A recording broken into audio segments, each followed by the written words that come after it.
friends, Tiffany here. Welcome to my quilting life.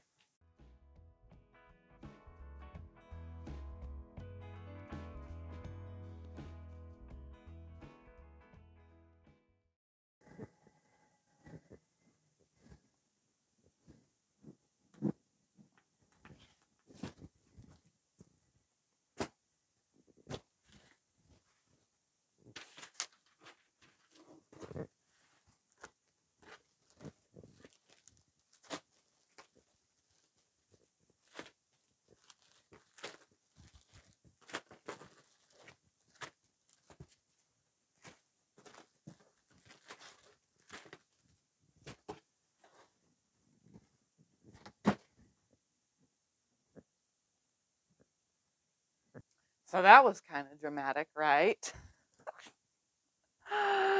I have an order. Here's my order. I need to make 10 bags for one client. And I kind of wanted to walk you guys through my process of how as one person, not a business or a company that has multiple people sewing at once, how just me, all by my lonesome, can complete an order of 10 bags for one client for one date that needs to be done by, kind of thing. So I'm going to walk you through my process of just completing an order of bags. And I'll show you how I sew, of course. It is bags that I have made on my channel before, which is the Tippy bag size 2, which is the bigger bag. And these are going to be adorable because, like, some of them have these, I think they're called puffins. I'm not 100% sure. It's all backed up, sorry. There's 2 that are going to be in purple. There's these flowers. I love this one, this black, white, and yellow. Oh, that's so pretty. And another purple, and some blue, and some this, and some kitty cats, and what is this? A mixture of florals. And then for all these bags, obviously, we need foam. I'm pretty sure I will not get 10 bags out of this roll, but, you know, I have more if I need it. So I need to make 10 bags, and I want to walk you through how I do this. And I am going to do it all as if I was a business and there's multiple people sewing and cutting all at the same time, except it's just me. So we're going to start off with how I prep everything, marking everything so that I can keep it together for the client. Because, like, this bag going to be needed has it marked center panel, whatever one is the accent color, and whatever one is the lining color. Everything's marked, but I need to open it all up, remark it before I cut all my pieces, because I definitely can't cut anything if that is in the way, the pin with the marking. So I want to make sure that everything is in order, and I'm going to walk you through the process. I got to choose zippers for these. I got to choose and a bunch of other stuff. So let's get to today's video on how I complete an order of 10 bags. So first thing I need to do is make sure that I have my pattern, because I wrote my pattern. I know how to assemble everything, but just so that I remember in my own head all those exact cuts, I wrote it all down. And I show you in my original video, which I'll link in the description below this video, my original on all the measurements and all the math and so on and so forth of the Tippy bag size 2. So there's my pattern.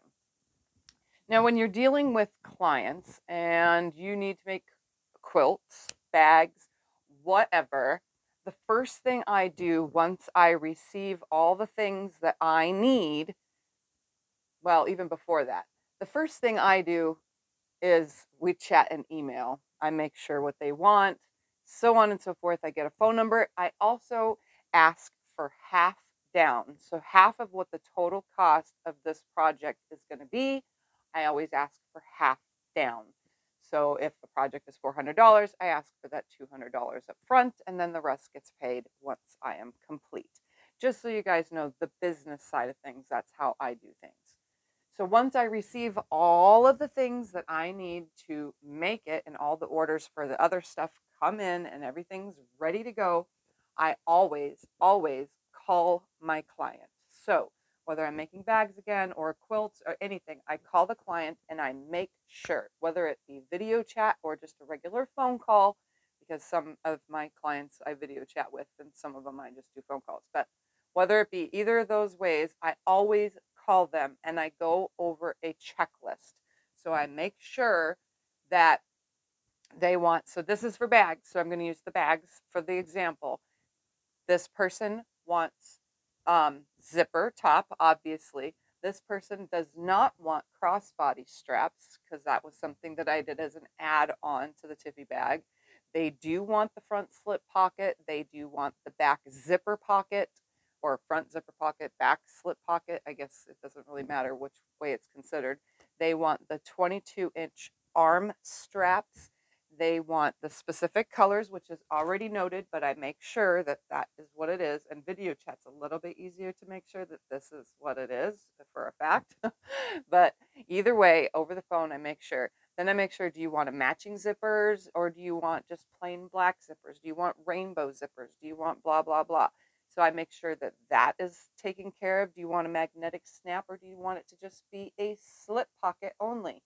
Do you want the slip pockets inside the bag with the pin pocket where a pin can go in the little pocket? Do you want a zipper pocket on the inside or the whole thing to be slip pockets? So I make sure all of those bases are covered, and then I make sure I write it all down, their name, their number.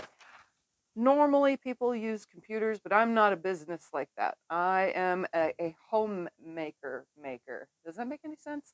So I'm not a big business. I don't use computers. I don't do, what is the word for it? There's a word.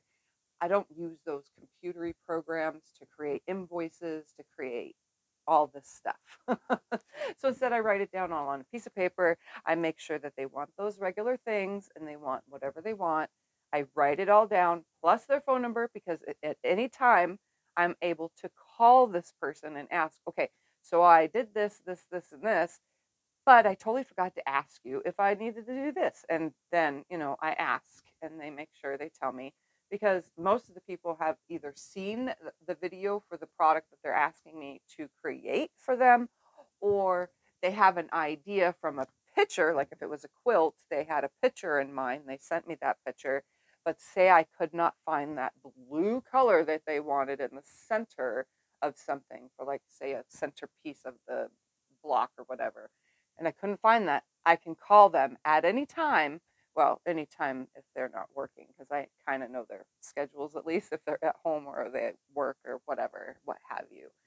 And then ask them, okay, so can I substitute for this? And then I'll text a picture, or if it's video chat, then I just show them, or something like that to make sure. So make sure you have their number written down and all those things of what they want and all the extras written down on something that you can keep next to you at all times, because if you're like me, you forget. Between every step, I am a forgetter.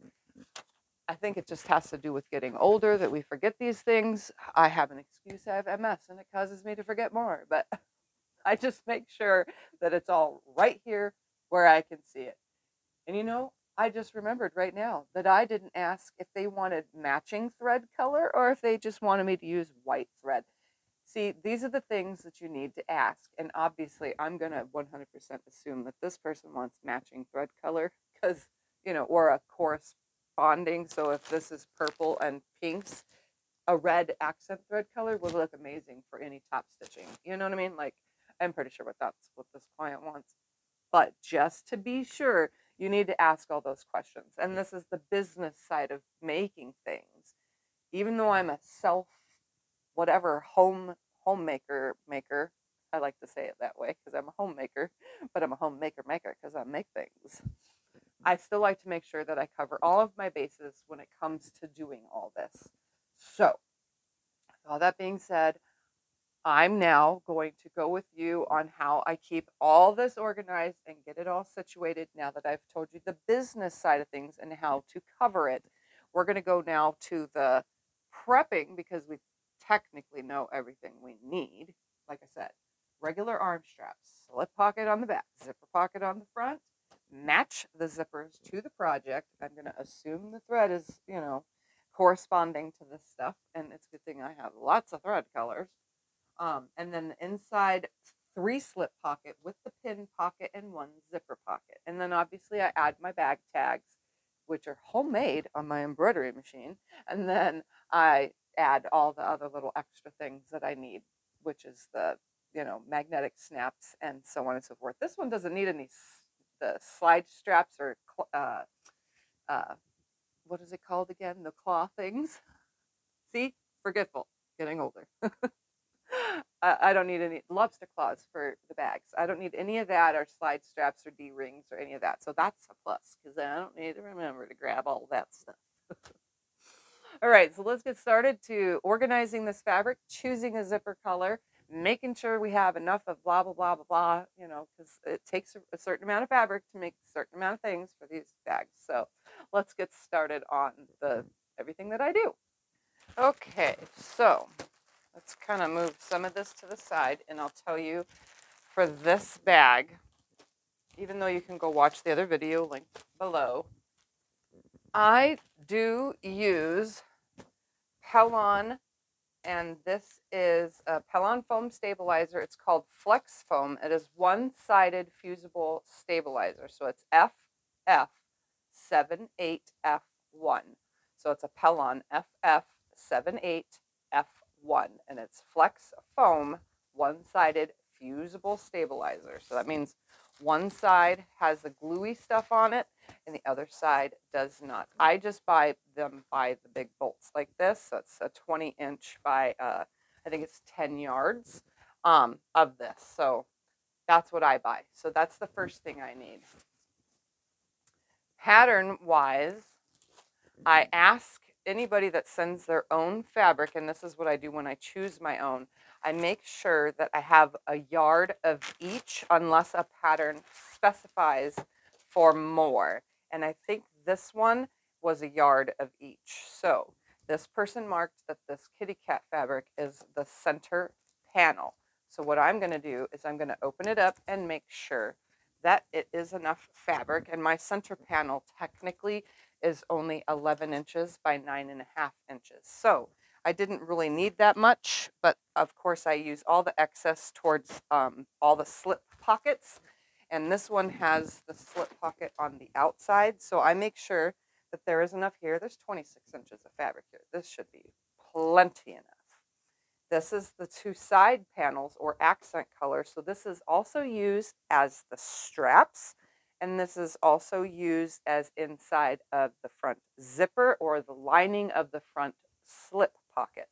So this one should have more than a yard. And it looks like this person put in a yard and, let's see, a yard and 12 inches. So that is plenty.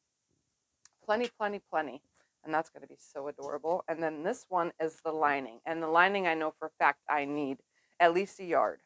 So let's open this up and I'm going to make sure.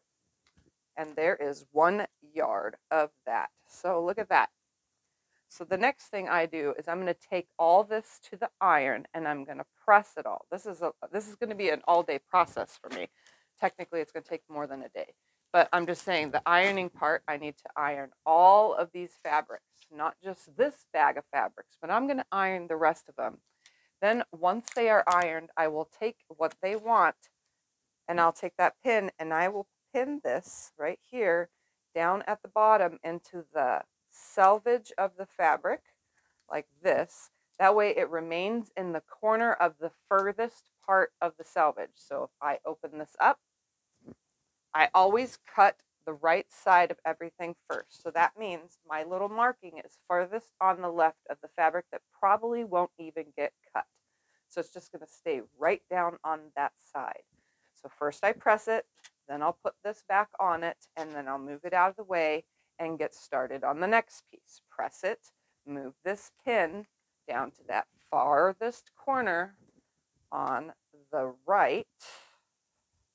I probably said left earlier. I have no idea. I move it down here and then I probably won't even cut that side of the fabric. And then on this last and final piece, I'll press it real quick, and then I will add this right here in the corner. And if you're curious, this is a Michael Miller fabric. It's so adorable. I love that. And I love it with this. And this is just designed exclusively for Joann's. And this last one is a Robert Kaufman. It's called Whiskers and Tails. I love it. See, so you can mix all sorts of brands of fabric together to create something really awesome. And this like works perfect. I mean, even if it was just these two, it works perfect. And it's not even the same fabrics. So have fun with these things. When you do orders, you choose from your own fabrics. They don't have to even be the same brand or feel of fabric. You can do whatever. Anyway, so I'm going to get started with pulling all these out of their baggie. And I'm going to go ahead and start pressing all of this fabric so that it's nice. I'm going to leave everything open like this. I am not going to fold it a second time. I'm leaving it all open like this because most of my cuts are going to be with the fabric. And then that's it. So let's get started with all of that and how I get this part done. Here I am at the iron, and I am going to move all of my bags aside and keep them in sets of 3. So I'm going to go ahead and start with the ones I just showed you. But what I'm going to do is move all these out of the way until I'm ready to press them.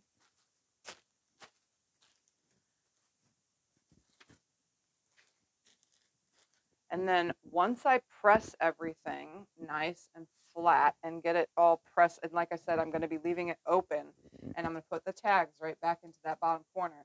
But I'm going to leave it open. Once I press everything and then leave it open, I'm going to stick it separated by a baggie on the floor, because technically I don't have a place to lay like all the flat stuff, so I'm just going to lay it on the floor for now. It's freshly vacuumed in here, so I don't have to worry about all these extra threads picking up off the floor. That way everything stays together in sets of 3, and then I'll stack this baggie. I'll use it as my little separator, and then put the next 3 on top, and then put a baggie, and then the next 3 on top. That way I can keep it together. But if you have a table you can leave it on, unfortunately I only have the ironing board, so I'll pick it all up when I'm done off the floor and place it onto the ironing board so it can stay right here, because that next step is cutting everything up. And I'm just going to cut it all in bulk as well. So I'm going to cut all the, not in bulk, I'm not going to stack it all up, but I'll cut all the pieces I need out of this fabric, all the pieces out of this fabric, all the pieces out of this fabric, and so on. And I'll show you when I get to that step. So let me press all this real quick. And this is going to take me a while, so I'm not even going to bother filming it. But I just wanted you to know that this is how I do things. So my little tag, I'm just going to show you with this, a few pieces. I'm going to move that out of the way. I open it all up, just like this. And then I start my pressing, because I want it as flat as I can get it. And sometimes fabric has been folded for too long, so I'll take some water and spritz it on there. No starching. You could starch if you want. I don't starch. But I just take some water and put it on there. And there we go. It gets those wrinkles out. And then I take the other half up here. And this center crease, I want that out of there because we use as much of the fabric as possible. So I want that crease gone.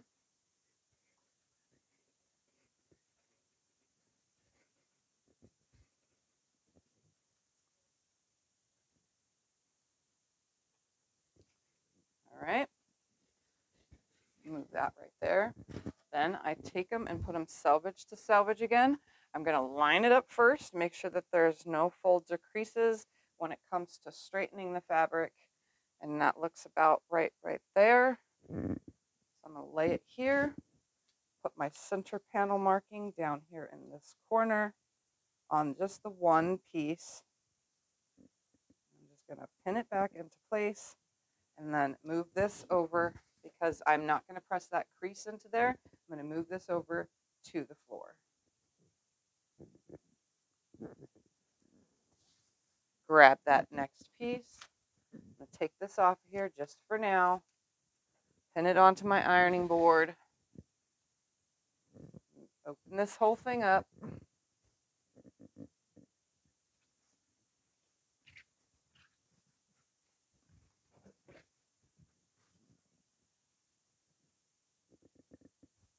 I like having a giant ironing board for this purpose right here. It has a lot of folds in it. You want to get those gone. Some water. Press it. Nice and flat.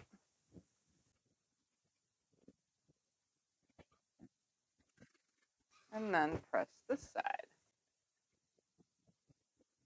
All right, there's no creases or folds.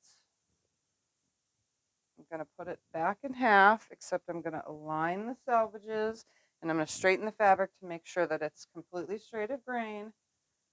So I just look, shake it, I adjust it with my fingers until it's perfectly flat. Then I just place this on the selvage in the bottom right corner. Right there. And then I just pick this up. I'm actually going to fold this one in half like this, but I'm not forcing anything down. Just going to pick it up and place it with the next piece. And then lastly, this piece. And this one's very wrinkled. It has lots of wrinkles in it. I either press from the back or from the, however I open it, I always press from that side, just in case you're curious. It doesn't matter if it's the top or the bottom. Or I should say, right side or wrong side of the fabric.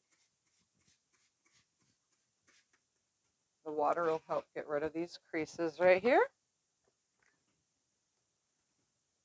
I either press up or down like this, which is with the grain, or I press side to side, which is with the grain.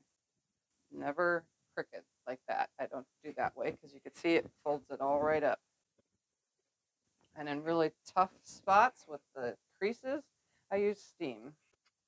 It's nice to have really super flat fabric for this kind of stuff, especially bag making. Well, with quilting too, but with bag making, you want it good because you're, chopping up all sorts of weird shapes and stuff to make your bags.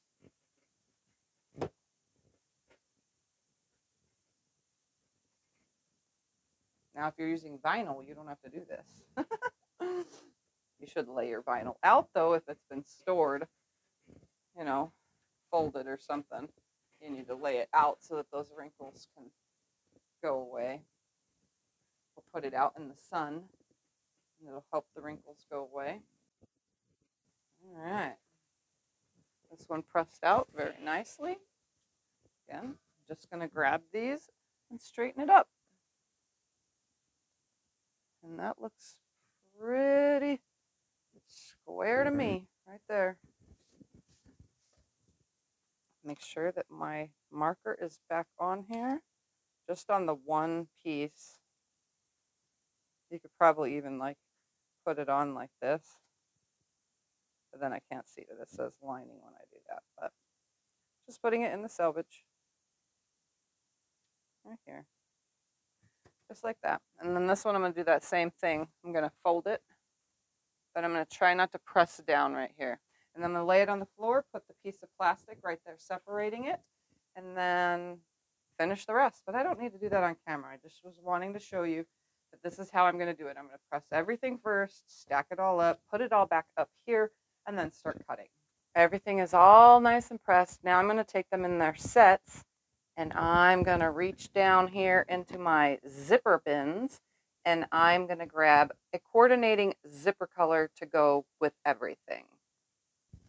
So for bag number 1, this is the lining, this is the accent color, and straps, which is the accent color, and that's the main over there, the main focal print.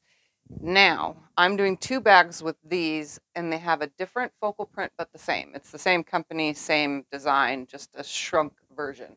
So let's choose one for this. I think this purple is the perfect color. And even on the inside, that'll be perfect because I need a 16-inch zipper and two 9-inch zippers from each of them. So I need 3 zipper pulls and a 16 and 2 9s from all of this. So I'm going to go ahead now. This one is chosen. So I'm going to set it aside and then grab the next one. So the next one is the same thing like I said, but this one has some darker purple in it. That one does not. So I could either go with like a rose pink for that one, or I can stick with this same purple, which looks good, but let's grab out a pink. Pink might be too bright. How about, let's see. All right, we have white and baby blue. Baby blue would look really nice. White would look really good. So I'm going to eliminate the pink, and honestly, the purple looks the best. I think purple is just going to go for both of these bags. All right, so purple for this one too. Okay, so I have my main, my accent color, which is the straps and the sides, and then my lining. Yellow looks amazing, but red looks great too. So honestly, it could be either one. So I'm going to go ahead from a smart view, and I'm going to actually go with yellow for this one. Here I have my next main accent lining, white, because, well, that looks the best. Okay, main accent lining. It's either going to be a cream or a brown. Problem with this one is I don't have any of that color blue. I mean, I could do a rainbow variegated white because it has that blue in it, but it also has purple and stuff. So I think I'm going to go with the rainbow on this one. All right, for this one, I have main, accent, lining. Now, all 3 of these is a good choice. So there's that pretty blue, there's the light blue, and here is a navy blue. On camera, it's probably reading black, but honestly, I like this blue with it. I'm going to pull those away, make it easier. Yeah, I think I like that blue the best. Main, accent, lining. This one is a tough one because I can do a green, which this dark green looks really good. Or I can do a pink and bring out the pink in these flowers. Honestly, I kind of like the pink. I have to say, that pink looks great. All right, here we have a main, an accent, and a lining. This one, I could do green, another type of green, or blue. Honestly, the green looks the best. I think automatically right off the bat, but I could choose a blue. I think that green looks the best right off the bat. For this one, I have choices again. I could do a yellow, which I already have on another one, but I'll bring it in a second. I can do black. I can do a lighter gray, or I can do a dark, ooh, that darker gray looks good.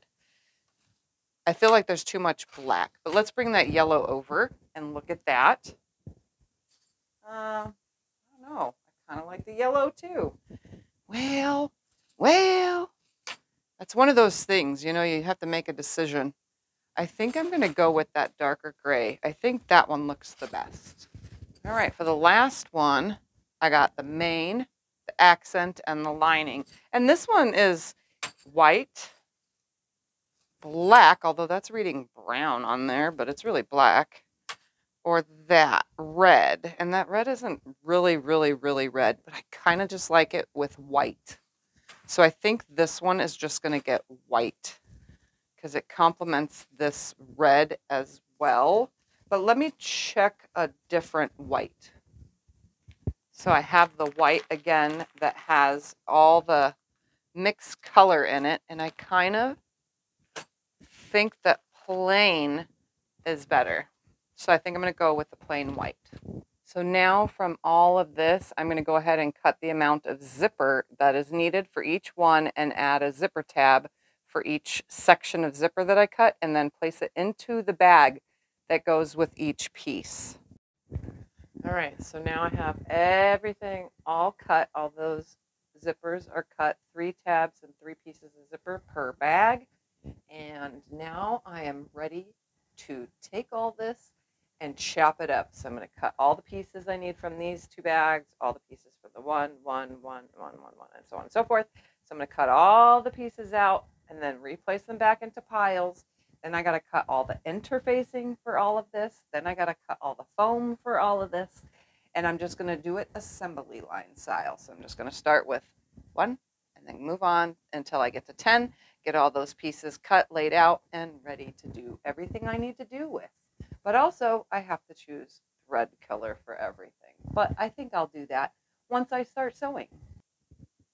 Okay, now to cut out some bags. Now I'm cutting out 2 different purple ones.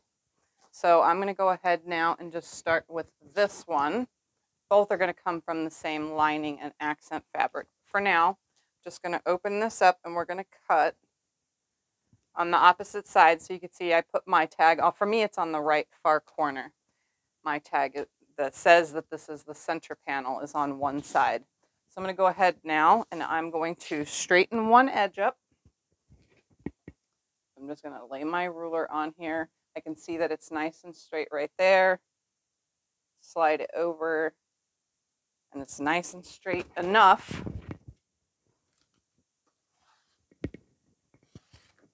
to make that first cut. And my first cut is going to be a 9.5 inch strip. So I'm going to line this up right here on a line on my mat. And I know that this ruler is 8.5 inches. So I just need to add 1 more inch to get 9.5 inches. So right here.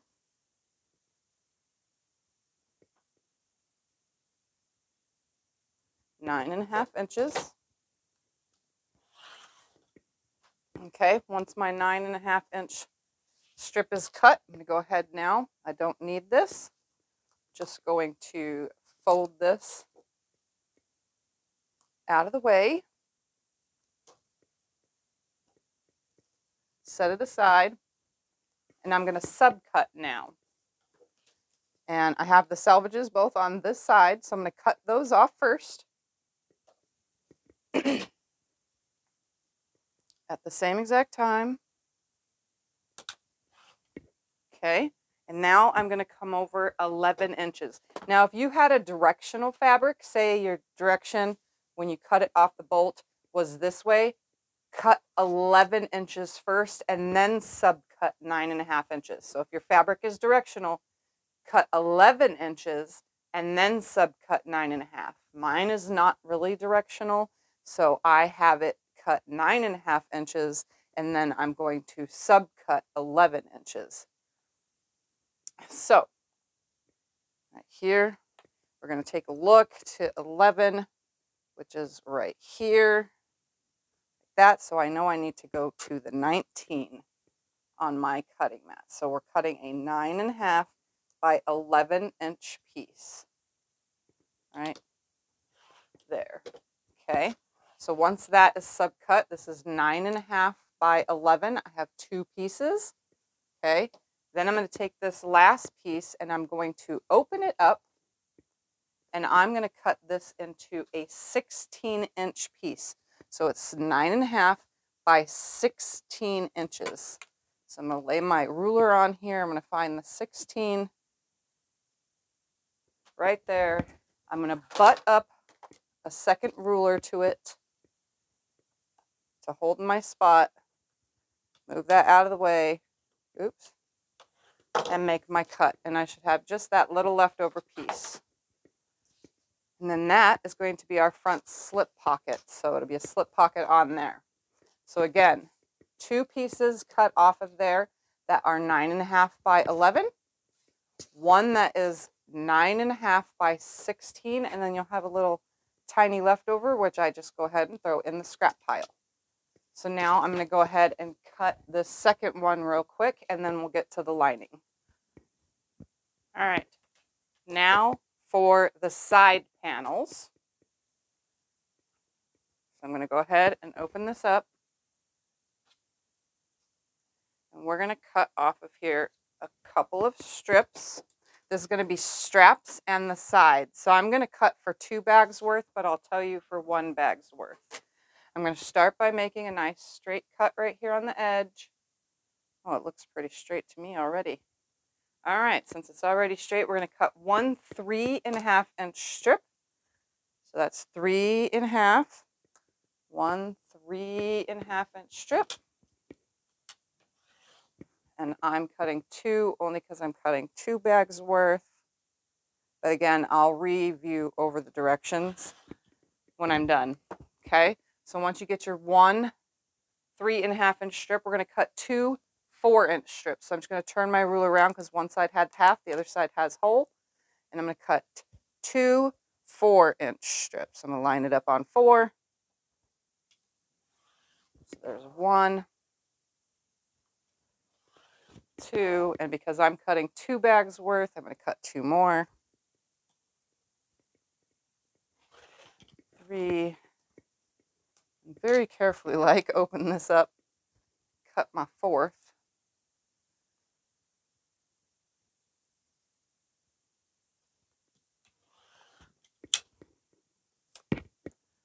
All right. Fold my fabric up out of the way. I'm going to go ahead now, and my strap pieces, I'm just going to move aside for a second.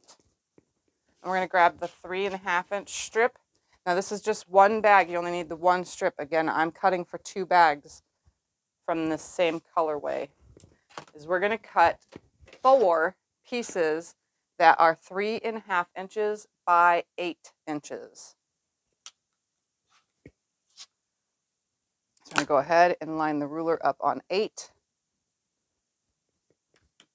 And you'll get 4 3.5 by 8 inch pieces from your 1 strip, and then you'll have your leftover. All right, set those aside. Move on to the straps. Again, I'm doing 2 at the same exact time, but you don't have to. All right, I'm going to line these up.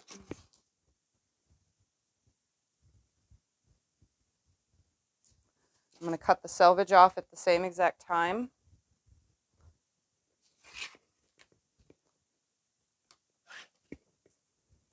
And I'm going to go ahead now, and I'm going to open these 2 up. They're exactly matched up. Open the strip all the way. And we're going to line it up on a line. Just like this. Line it up at the beginning. Line it up on a line on the cutting mat. And we're going to come over 23.5 inches. And I'll put all this on the screen when I am ready to move on to the next step. We'll stop and give you all the measurements. All right, so there's my scrap of that. And I totally forgot one more cut from here.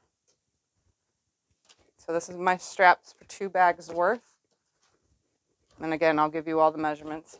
From your little 3.5 inch scrap, you need to cut 2 1.5 inch pieces. 2 1.5 inch pieces. I'm cutting for 2 bags, so I'm going to cut 4. Okay. All right, move those aside. Throw the scrap aside. And now we're going to go to the lining. All right, so we're going to open up the lining. We're going to cut 2 bags worth. Hopefully I have enough here to do that. If not, I'll just grab more fabric from another pile of fabric. All right, I'm going to line it up on a line. And I am going to cut off of here 1 15-inch strip. 1 15-inch strip. Ooh, I don't know. I think I'm going to do the 11-inch because I don't have a lot of fabric.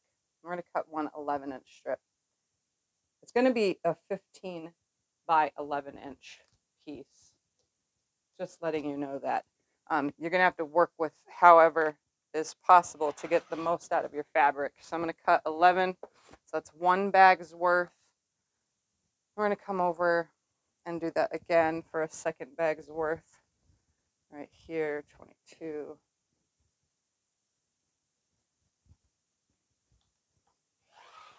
And 11. Hopefully we'll get everything from that. If not, I'll pull from the accent fabric for pockets if I have to. All right, so I'm going to flip this over. And since I'm doing 2 bags at the same time, I'm just going to stack everything up. Smooth it out. Line it up on a line.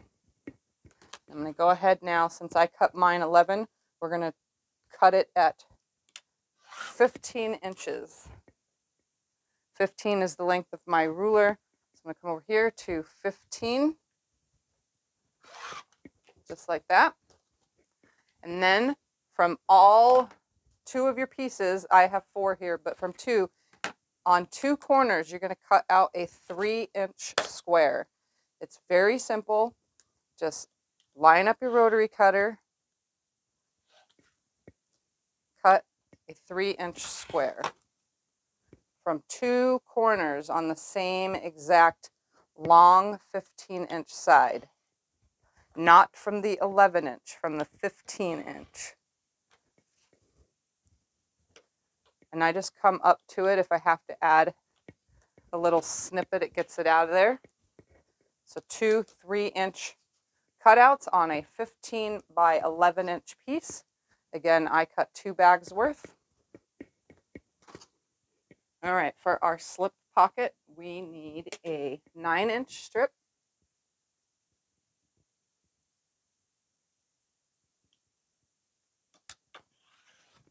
Okay, I'm going to slide that out of the way for a second.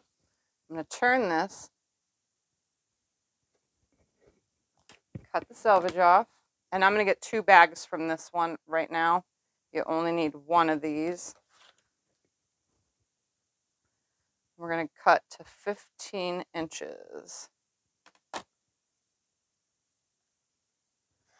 Okay, so you're going to get a 9 by 15-inch piece for your slip pocket. So here's 1 and here's 2. And then we also need to cut out. So I'm going to line this back up, and I'm going to cut a 9.5-inch strip off of here.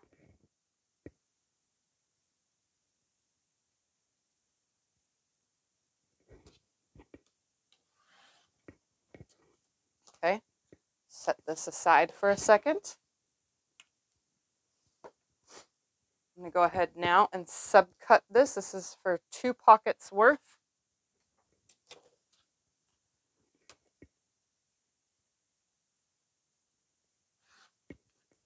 And we're going to subcut 7 inches.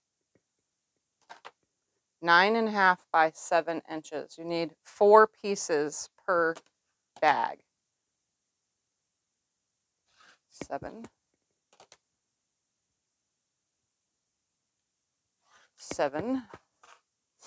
And I got 7 more. All right, so slip pockets, zipper pockets right here. There should be 2 pieces. That's for 1 bag, and then this goes in the 2nd bag. All right. Let's make sure you know. For 1 bag, from your outside fabric, 9.5 by 11 inches, 2 of them. Then from that remaining piece, we cut a 9.5 by 16-inch piece. Okay. Then from our accent fabric, we cut an 3.5-inch strip and subcut to 4 8-inch by 3.5-inch pieces. And then from that same piece, you cut 2 1.5-inch by 3.5-inch pieces.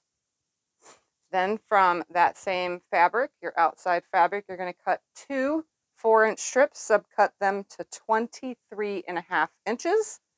So that's 2 23.5-inch strips.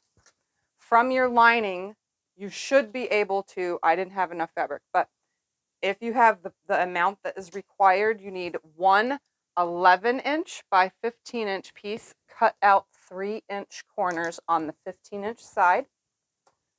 Then from your lining, even though I'm using this, you need 4 pieces that are 9.5 by 7 inches. So 4 9.5 by 7-inch zipper pocket pieces. And then 1 piece that is 9 inches by 15 inches, and this is for the slip pocket. Okay. Outside of the bag, 9.5 by 11, 2 pieces. 9.5 by 16, 1 piece. Then 3.5 by 8, 4 pieces. 3.5 by 1.5, 2 pieces. 2 pieces that are 4 inches by 23.5 inches. From your lining, you need 2 11 by 15-inch pieces with 2 3-inch cutouts on them. You need 4 pieces that are 9.5 inches by 7 inches, and 1 that is 9 inches by 15 inches. From your 1 yard cut of interfacing, you're going to cut 2 9.5 by 11-inch pieces. So it's best to just cut an 11-inch strip and then subcut, because interface is only 20 inches. So cut an 11-inch strip, subcut to 2 9.5-inch pieces. Then cut 1 8-inch strip and subcut that into 4 3.5-inch pieces. Then cut 1 8-inch strip and subcut that to 9.5 inches. Then cut 2 2-inch by 23-ish inches, but you're only going to get 20, so you're going to need 1 extra piece.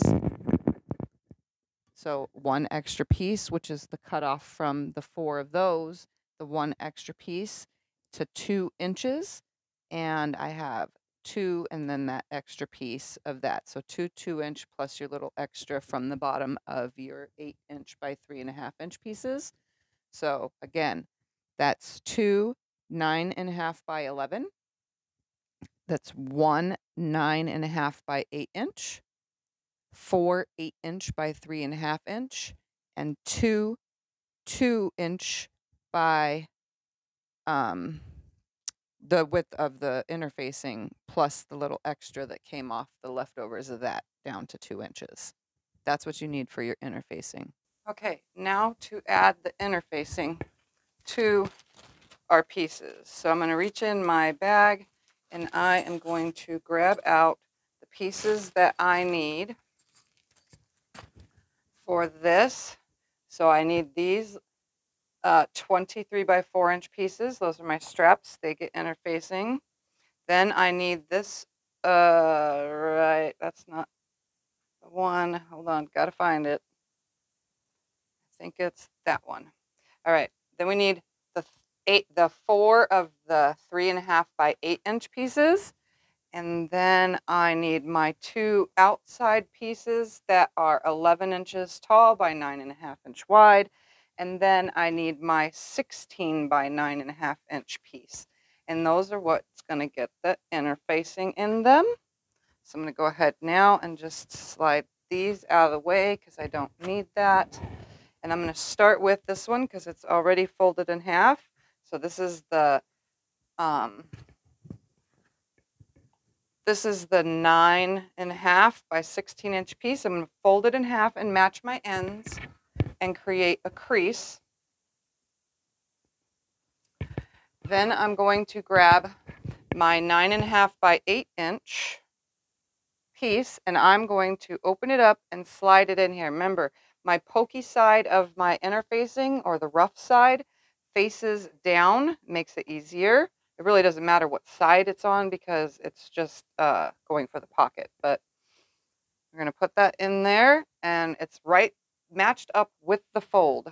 So then I'm going to go ahead now, and according to my interfacing's directions, I'm going to press this on here.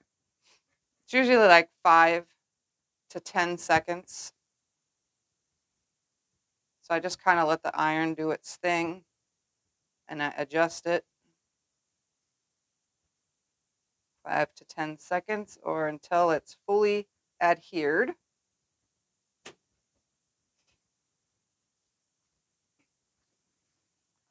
All right, so you can see it is adhered to the one side. So all I have to do is set this aside because that part is ready. Then I have my 2 pieces that are 11 inches by 9.5 inches, and I'm going to grab my 11 by 9.5 inch pieces of interfacing, and I'm going to make this easy on myself by facing the pokey side up and the wrong side of the fabric down. We want to glue this to the wrong side of the fabric. I find it easier to do this on the top. So I'm putting it on the pokey side. I'm lining it up, smoothing it out on there because I don't want no wrinkles or puckers. And remember, you can purposely or accidentally put wrinkles and puckers into your interfacing with the fabric. If you stretch any of it, so if I was to push down real hard and stretch it, instead of just leaving the iron just lay on top of here, then I could put puckers in it. It'll make the fabric stretch on here. So you just very carefully just lay your iron down, hold it, and adjust it. I tend to like go both directions, holding for like 5 seconds, 5 seconds, 5, 5, and just like that. So that piece is now adhered. Slide this one over and do this one. So you can either do across one side, like the bottom, and then make your way up to push any wrinkles or creases out. If you have wrinkles in your fabric, I highly suggest you press it first, which would make it easier. But we're just going to press it on here. I'm not dragging my iron. I'm just going up and down. Holding it on there for a few seconds.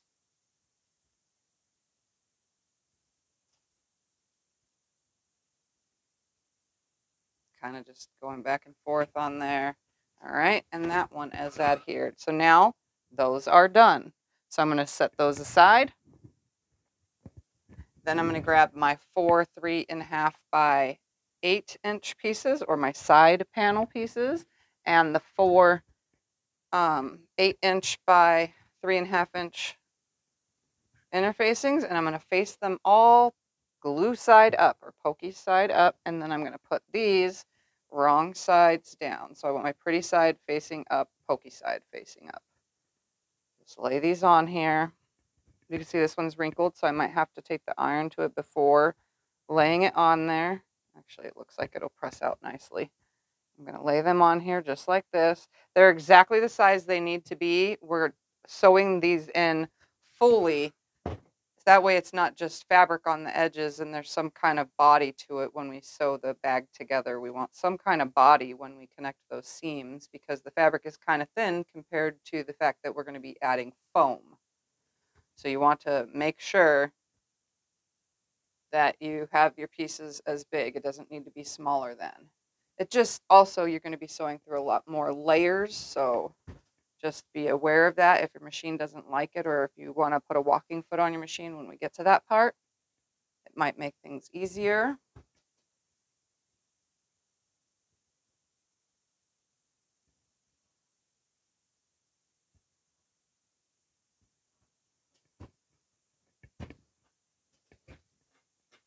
Okay, now that those are ready, I'm going to set those aside. And then we're going to work on the straps, which is the last part that needs to be pressed. I'm going to put these wrong sides up. I'm going to press them real quick so they're nice and flat, no wrinkles, folds, or anything, even though I pre-pressed all the fabric. And what I'm going to do here is I'm going to fold in about 1/2 inch on these 2 ends right here.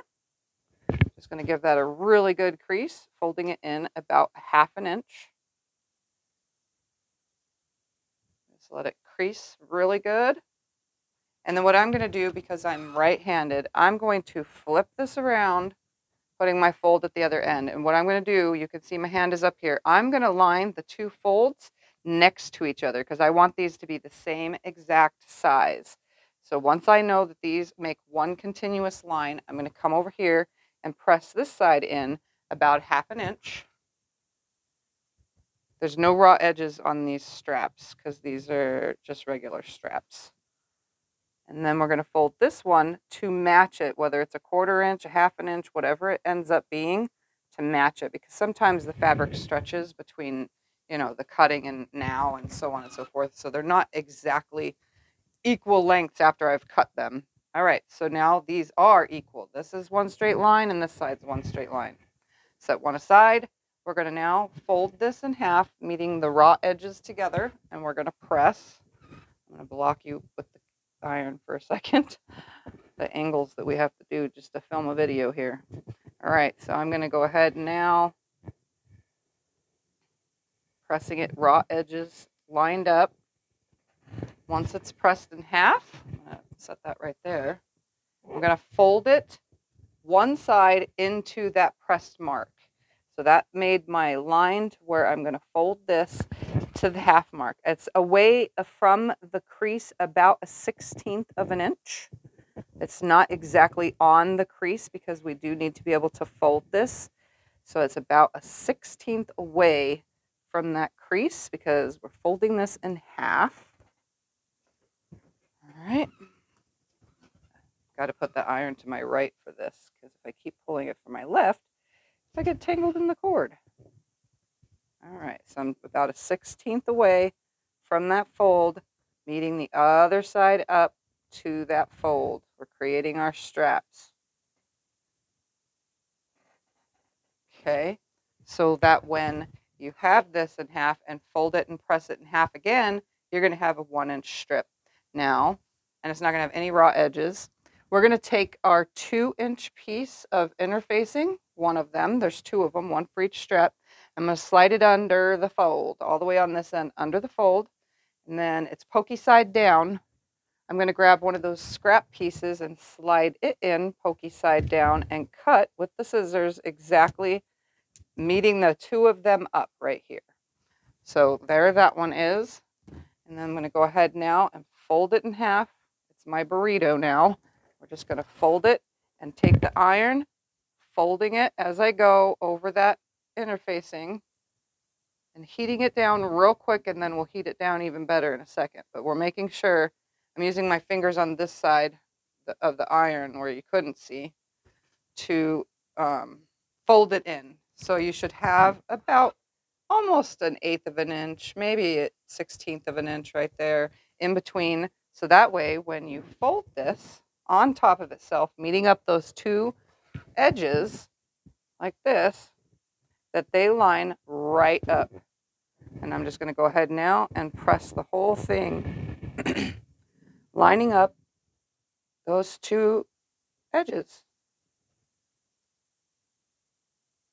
Excuse me.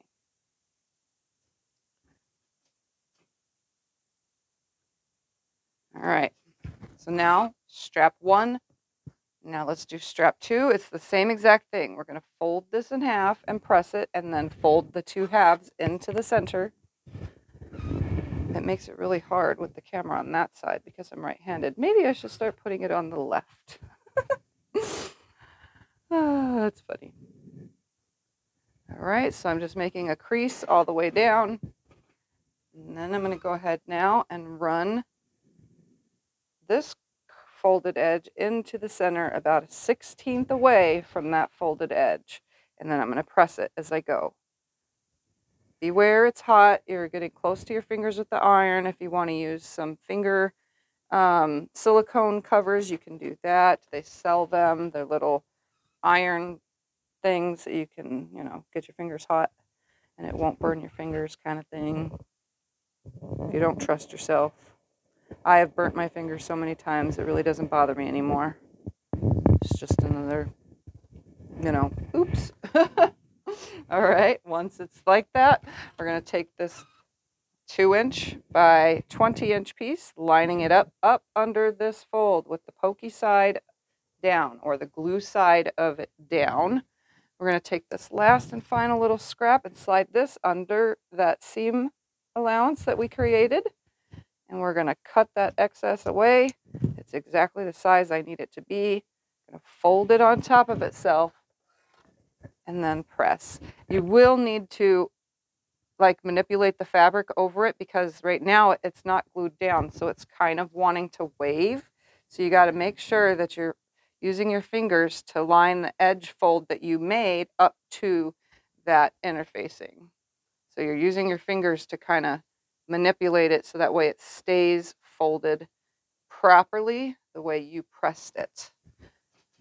All right, once it's that way, then we're just going to go ahead now and fold it in half. Just like this, all the way down. And my two ends match up. And I like to let the iron sit on it so that it keeps it in half, because I'm not sewing them at the very moment. We'll get to sewing them in a little bit. But for now, everything's nice and pressed. Just like this. And I'm going to set it aside and put it all in the bag so that all of my parts and pieces are together. Like this, place it into the bag, and then I'm ready to start piecing and sewing all of this. And then when we're ready for the foam, we'll grab the foam and start cutting that. But for now, everything is now nicely in their bags, and I have a whole entire lot of them. So all of this is now ready, and they're orders, and they're all pressed and ready for me to start piecing. And we're going to do that as if I'm an assembly line. So I'm just going to do one bag at a time, assembly line style, get all the bags pieced, and then we're going to add the foam. All right, so let's get to how to make one of the bags by putting it together. Now to assemble the final bag. I literally have all 9 done. So we're going to go ahead and start with attaching the zippers using a zipper jig. If you don't have a zipper jig, you could use a fork, or you could use whatever it is that you have to attach zippers. Let's do that one more time, even though I have 3 zippers to do this with. Can we go equally? There we go. Nice and straight. Equal. Cool. Much better. One more zipper. There's a head here somewhere. There it is. I probably didn't even need to leave you guys on while I did this, but you know. All right. Part of doing the job. Oh, that one went on nice. Okay. Now that that is complete, we don't need the zipper jig now. All right, we're going to take our parts and pieces. So I have my zippers. I have my inside pocket for the front lining. I have my pocket pieces for the outside. I have my long slip pocket, my 2 outer pieces. I have my strap handles all prepped and ready to go. And then I have my zipper tabs for the big piece. I have the front of the bag, slip pocket, and the 2 pieces. So what we're going to start with is I'm going to go ahead and take my slip pocket, right sides together on the long side, and I'm going to sew a seam from here to here. 1/4 inch seam. From one side to the other.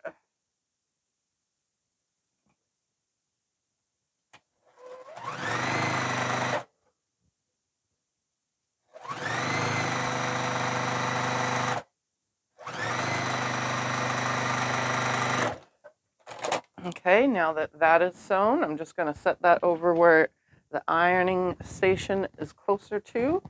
Now I'm going to go ahead and take my slip pocket, the piece that we had folded in half, and put the interfacing on the one side.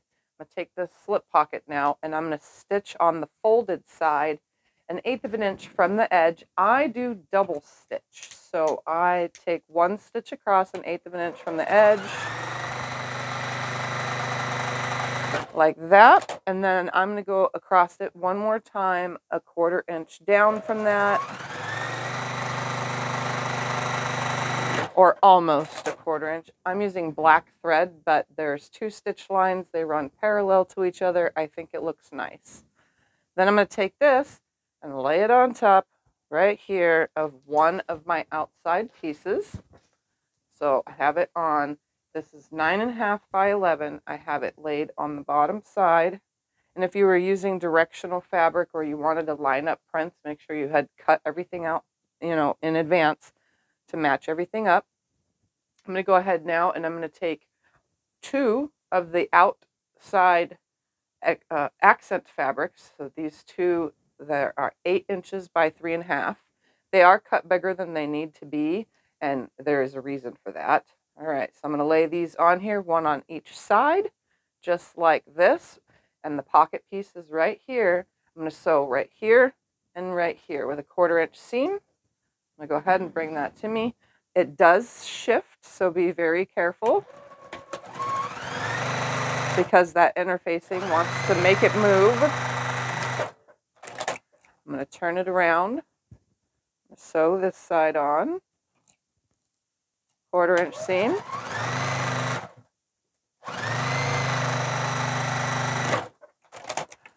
And that should give you a piece that looks like this with a slip pocket hole. So there's that. So I'm going to take and put that over with the iron pile. Then I'm going to take the remaining 2 8 by 3.5 inch pieces, and I'm going to put one on each side of my remaining 9.5 by 11 piece, and put those right sides together and sew down that. This side of the bag is going to get a zipper pocket. But first we got to attach all this stuff.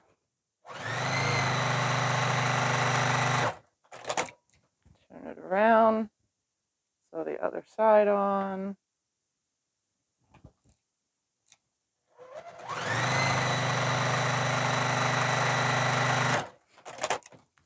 Again, it is a piece that looks like this, but this one is going to have a pocket. So I'm going to set that over with the iron stuff. All right, all the remaining pieces that are left are now that's going to be for our zipper pocket on the front. That's for the slip pocket inside, or the zipper pocket inside the bag. We're going to go ahead now and seal the handles. So what I'm going to do is I'm going to start on this side up here. I'm going to stitch down that right there, all the way down, sealing this off at 1/8 of an inch from the edge, and then come over here, cross that, and then go all the way back down the other side, which you can see all of that right now, hopefully on the screen. I'm going to go ahead now, line everything up. I'm going to pull my bobbin thread to the top, if I can get it. Come on, there we go. I'm going to hold down on it very nicely as I put this down. Give it a slight pull because I don't want that funky little buildup that happens. I'm going to come down 1/8 of an inch from the edge, sealing that side closed. I use my hands to hold it where I want it to stay. I find a consistent speed. I make sure that my ends are fully tucked in. Nothing's visibly funky looking right there. I come right here to the end, pivot, and tuck back in. There we go. Cross over. I'm going to pivot and now take a 1/8 of an inch stitch down this side.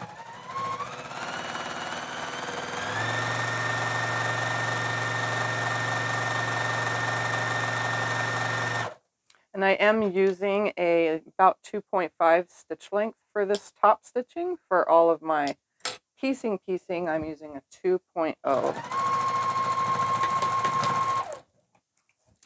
right.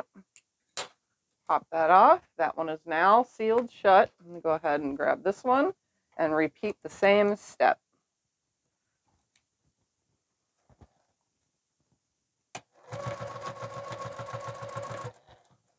here, turn it, sealing the one side shut first.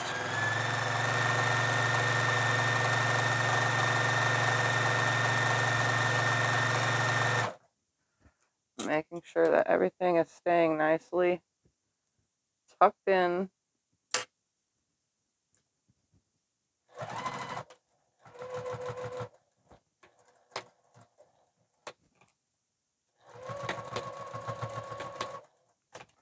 Pivot.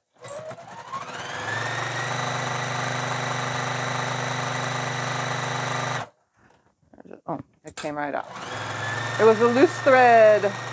All right, I'm going to snip away my starting thread.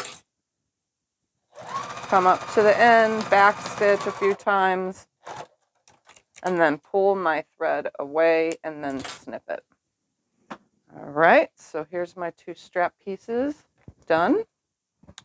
All right, so now that's left is our lining and stuff. I'm going to take over to the iron, and I'm going to very carefully, because we have interfacing on the back and we don't want to ruin it, I'm going to press these back towards the pieces that I just added. Okay, I'm going to do that off camera. And then this piece right here, we are going to flip. If you could stick your hand in it, pull your hand in, grab the other side, and we're going to flip it right side out. You could also just like bunch it like that. And then I'm going to go ahead and finger press the seam right here, nice and flat. And then what I'm going to do is I'm going to align this where that piece is fully on the edge right here, nice and flat. And then I'm going to press it flat, and then we're going to bring it over and top stitch that piece. So I'm going to take these over to the iron, and I'll be right back. All right. Now you should have a fully pressed piece. Your seam should be running parallel with this side right here.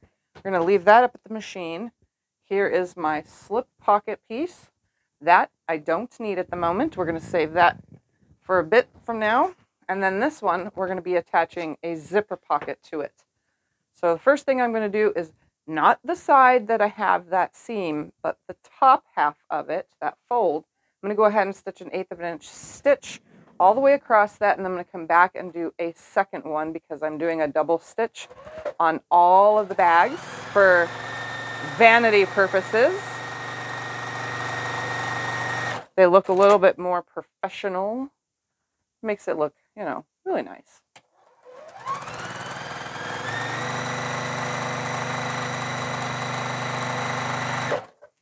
And I'll hold this up to the camera so you know what I mean about a double stitch. So it's a nice double stitch, just like that. You can see it's nice on both sides, all the way across that top. Now, here's the fun part. We're going to take one of the bag lining pieces, just one of them. And then we're going to take our stitched slip pocket. We're going to lay it on here, lengthwise, as you can see. And what I'm going to do, I don't mark this, I just do it by eye, but I'm going to show you guys by marking it for the video's sake. All right. So the stitched part goes at the top, and your folded part is going to be towards the bottom where you have the cutouts. I'm going to go ahead now and lay my ruler 1 inch from the fold of the top of this fold right here. So I'm going to lay my ruler 1 inch, 1 inch. And I'm going to put this right down, butting it up to it. That's where I want that to lay. Then the first thing I'm going to do is I'm going to take and find the 4-inch mark from the edge over on the pocket. And I'm going to make a marking right here. It's 4 inches over. Then I'm going to repeat on the other side, except I'm going to do a 4.5 inch one on this side. You can actually make your pockets as big as small as you want. And then from one side or the other, it does not matter. I'm going to take a 1.5 inch from that marked line and make a line right there. So I should have 4 inches from the edge, and then I'm going to have this gap right here that is 5 inches, a 1.5 inch space, and a 4.5 inch space. So you can see my markings are right there with a friction pin. I just do this by eye on most of everything, but you can use a ruler and marking tools as you need. So I'm going to go ahead now. You can pin this in place, or you can do like me, because I'm so used to this. I'm going to just stitch it as it sits very carefully. So I'm going to come down this side right here with a stitch all the way across this bottom, up this first line, back down, across the bottom, up the second line, back down, across the bottom, up that third line, go across the bottom, and then up to the top. So I'm going to go ahead and do that now. I only do a single stitch on this. So across the bottom, right to that edge. Oops. I'm going to put that needle down manually where I want it, because it didn't land where I want it. Come across that bottom, up to that first line. Once I'm at that first line, I'm going to turn the whole thing, stitch up it. And because this is where the pin is going to go, I'm going to back stitch a few times. That way the pin can come in and out of that spot without ripping the fabric or the lining at that. Stitch to that second line now. Go up. I'm going to back stitch, back stitch, back stitch, back stitch, forward stitch, back stitch. Go back down that same line.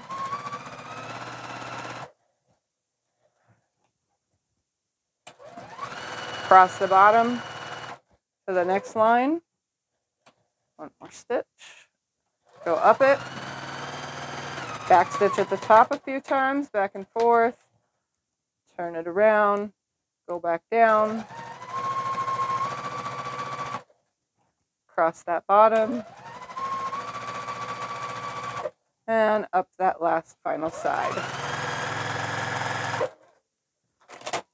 That should leave you with a piece that looks like this. And you can see that they are very highlighted so that these pocket pieces are nice. And you can see that that pin pocket is nice. So you can take a pin in and out and it shouldn't rip anything. I'm going to go and iron away my pin lines from my friction pin. All right, that lining piece is complete. So I'm going to go ahead and move that up out of the way. And then we're going to make some zipper pockets now. All right, so I'm going to take both of these right here, just like this. So I have a zipper pocket going into the lining, and I have a zipper pocket going on the outside of the bag, not the one with the pocket. This is the pocketless one. I'm going to have both of these right here next to me. I'm going to press this real quick so that's flat, because it's been sitting here waiting to be assembled. We're going to grab the two short zippers. Those are what we're going to need. Here is my outside pocket, and here is my lining pocket.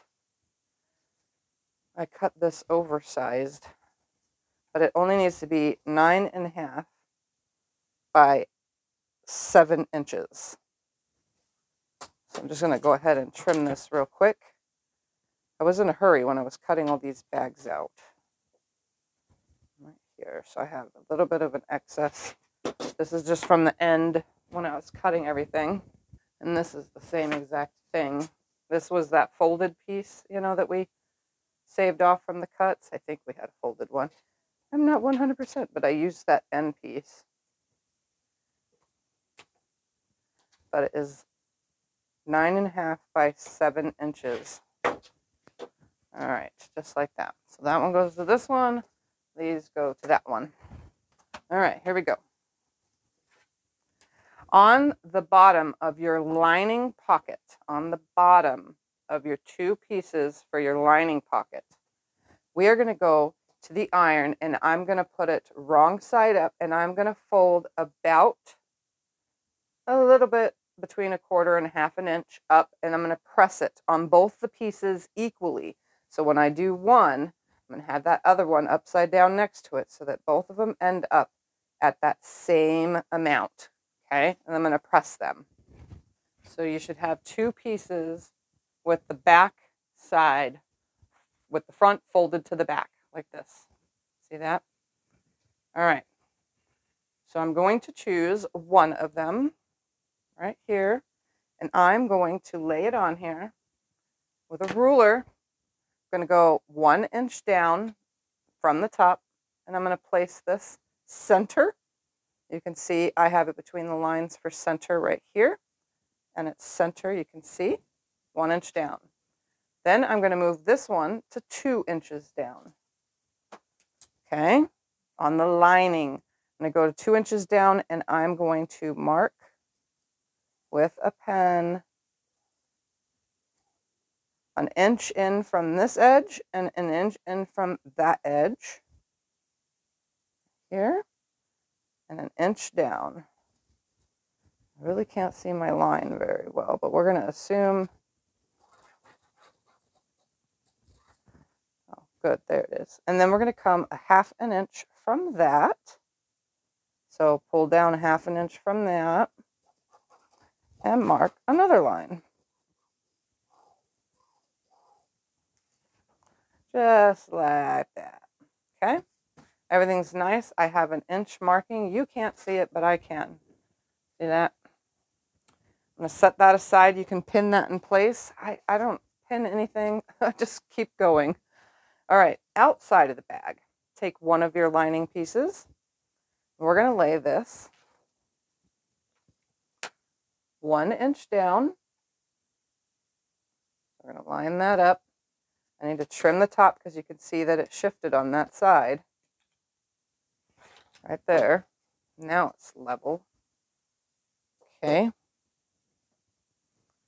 Remember, this is bigger than it needs to be. In the end, it's going to be 15 inches across. All right, I'm 1 inch down. I'm going to go ahead and lay my piece right here. We didn't need to fold the inside of this pocket because this one's being sealed. Right sides together, 1 inch down, and then we're going to come down to 2 1/4. 2 1/4. This one's a little bit different. So I'm going to mark this.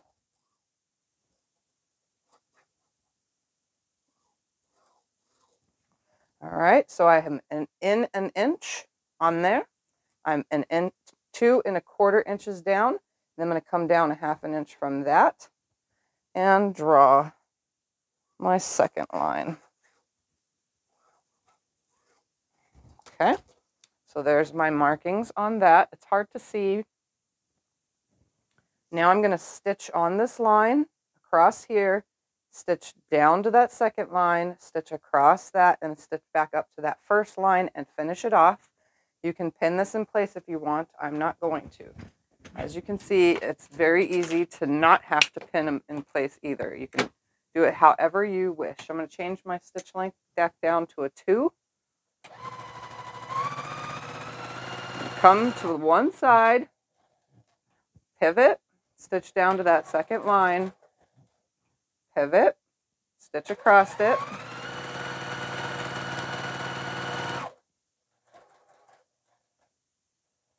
one more stitch up to that next original line, and then down to where I started my stitching, somewhere around here. I could feel it. There it is. All right, so I've stitched all the way around, creating a pocket piece. So I'm going to just set that aside for now. I'm going to bring this one up carefully to me and repeat.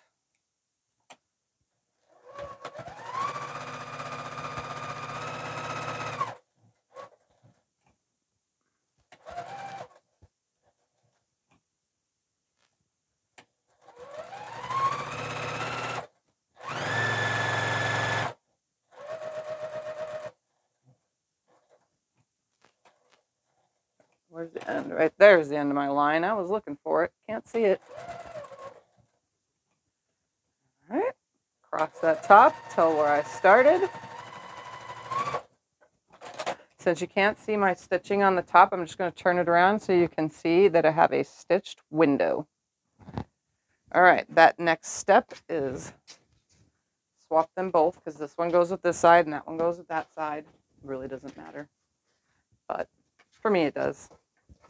I'm going to go ahead now, and I'm not going to use my rotary cutter at the ends. I'm just going to kind of come in and start a slit in the middle between those two lines, which is a 1/4 inch between those two lines. So I'm going to do it on both of these. Just going to come in the middle, but I'm not going to the end all the way. Instead, I'm going to take a pair of scissors, really sharp pointed ones, as you can see, very sharp pointed, And I'm going to come in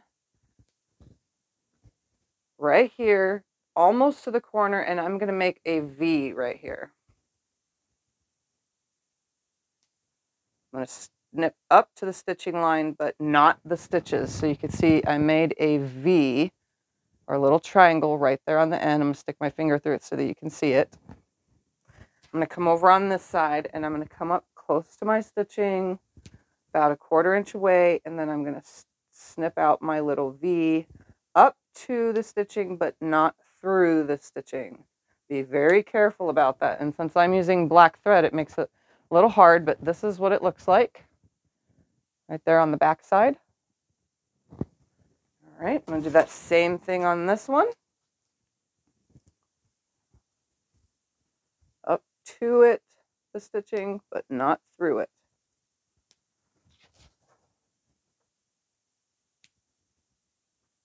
To it, not through it. And from the back side, you can see what that looks like. You have created a window like this. Now we're going to take it over to the iron. I like to do it like this because I'm not taking you to the iron. I'm going to do that on my own. And fold this one back and then press it with the iron back like that to get a crease right here.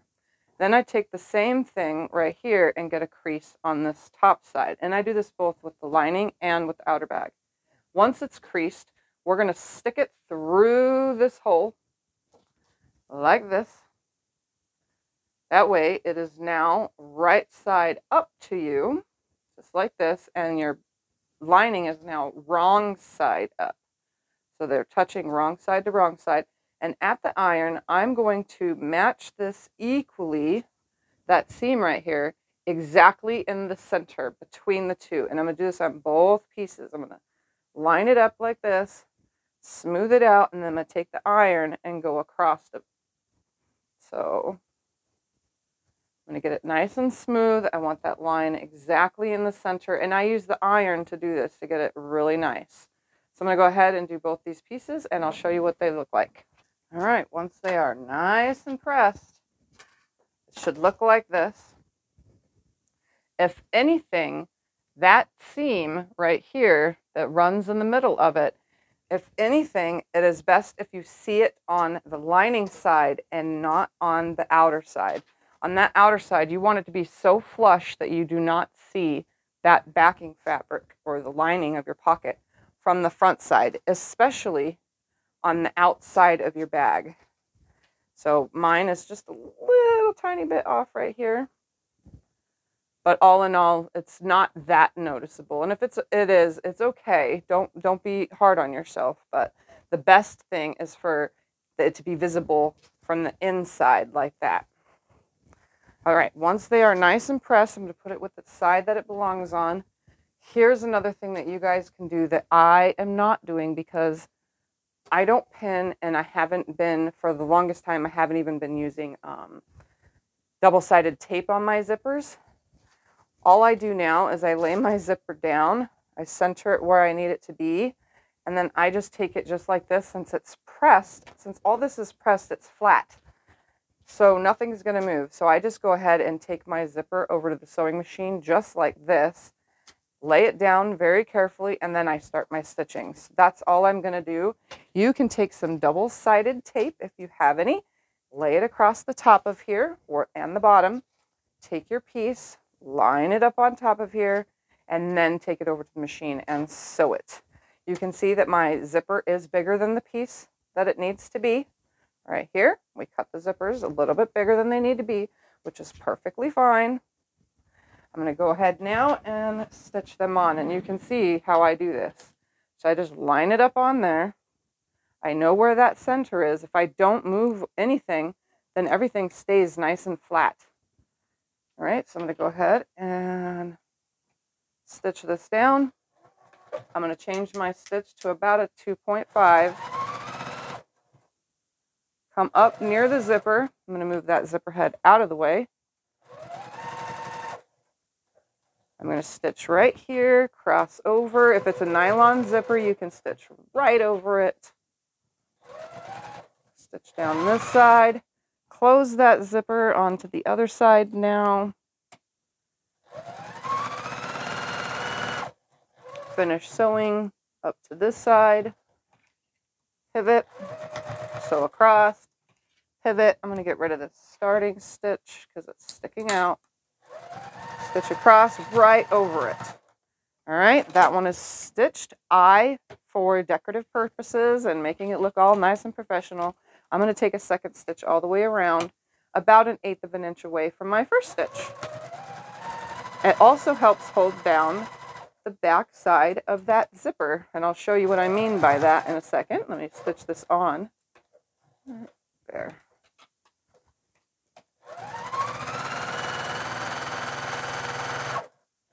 I do this pretty quickly because I'm so used to it.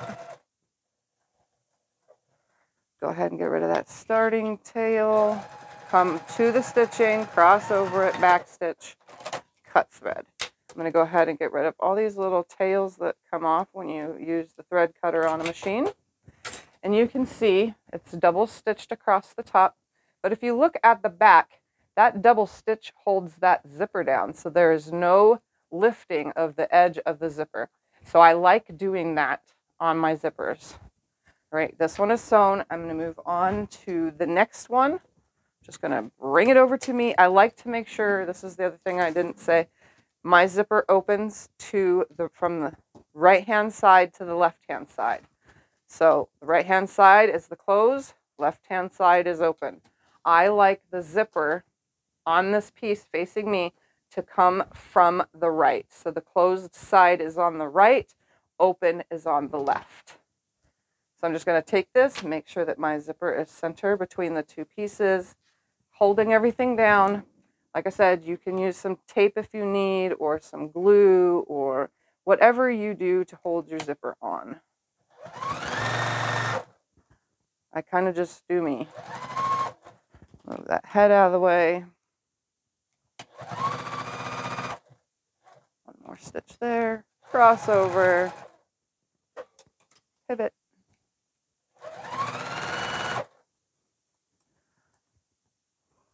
Move the head out of the way. I'll get rid of my starting stitch now. Here, cross over. One more stitch right there. I'm going to stitch 1/8 of an inch away from that, all the way around again.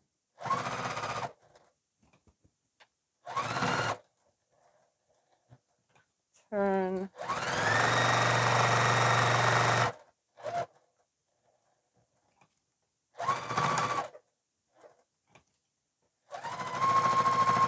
Meet right up to that starting stitch. Then I'm going to turn it over, snip away those loose threads from tying it off. And there we have it. It's stitched around twice, so you can see that it holds that zipper down. All right. Now to add the other pieces. The piece with the fold. So we're on the lining right now that has that fold that we ironed. We're going to be using that fold to turn the bottom of the bag up so that we can seal it from the inside. I'm going to line those two folds up. Go ahead, move this out of the way, keeping those two folds lined up. And you can pin at this point. I'm going to take this over to the sewing machine and sew down this side.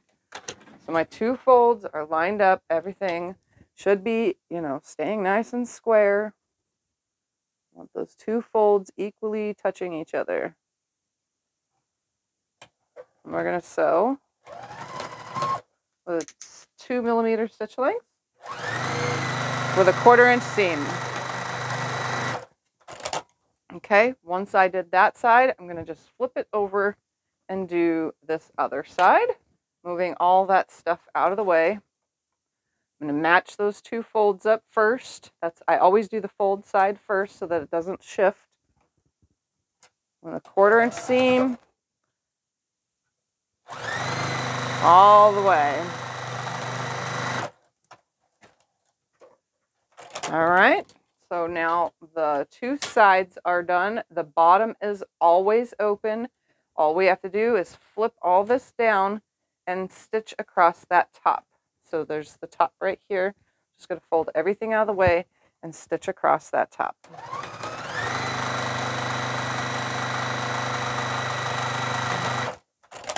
And now I have an almost fully sealed pocket, so I can't go through that top. It's sealed. If you open it, you can stick your hand in all the way through, but your sides should be sealed and your top should be sealed. That piece is now done, except for the fact that I have to add my tag real quick. So let me do that, and then I'll move on to the other side.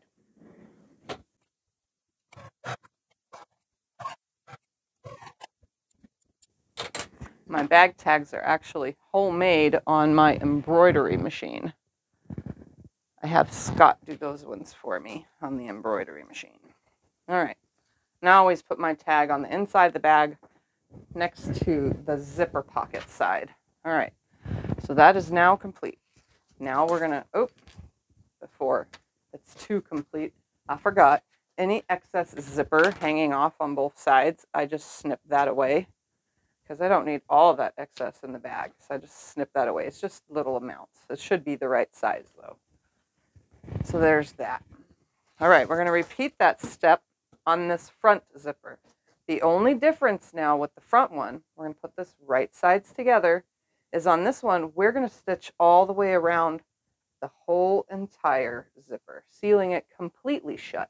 So I'm going to just start on one side. I'm going to line it up, move the bag out of the way, the outside of the bag.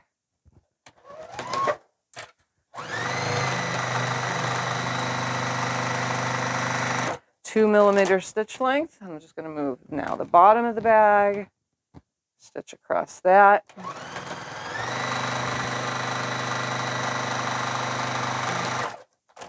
Then I'm going to move everything out of the way and do this other side of the bag. Everything's just folded out of the way.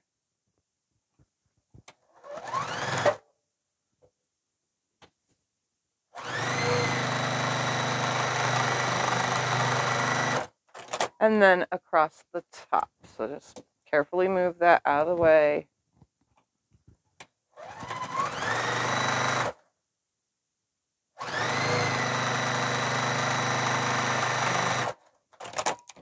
As you can see, it's stitched all the way around. I'm going to just get rid of this excess zipper. I only had to do it on the one side because my zipper was cut to size.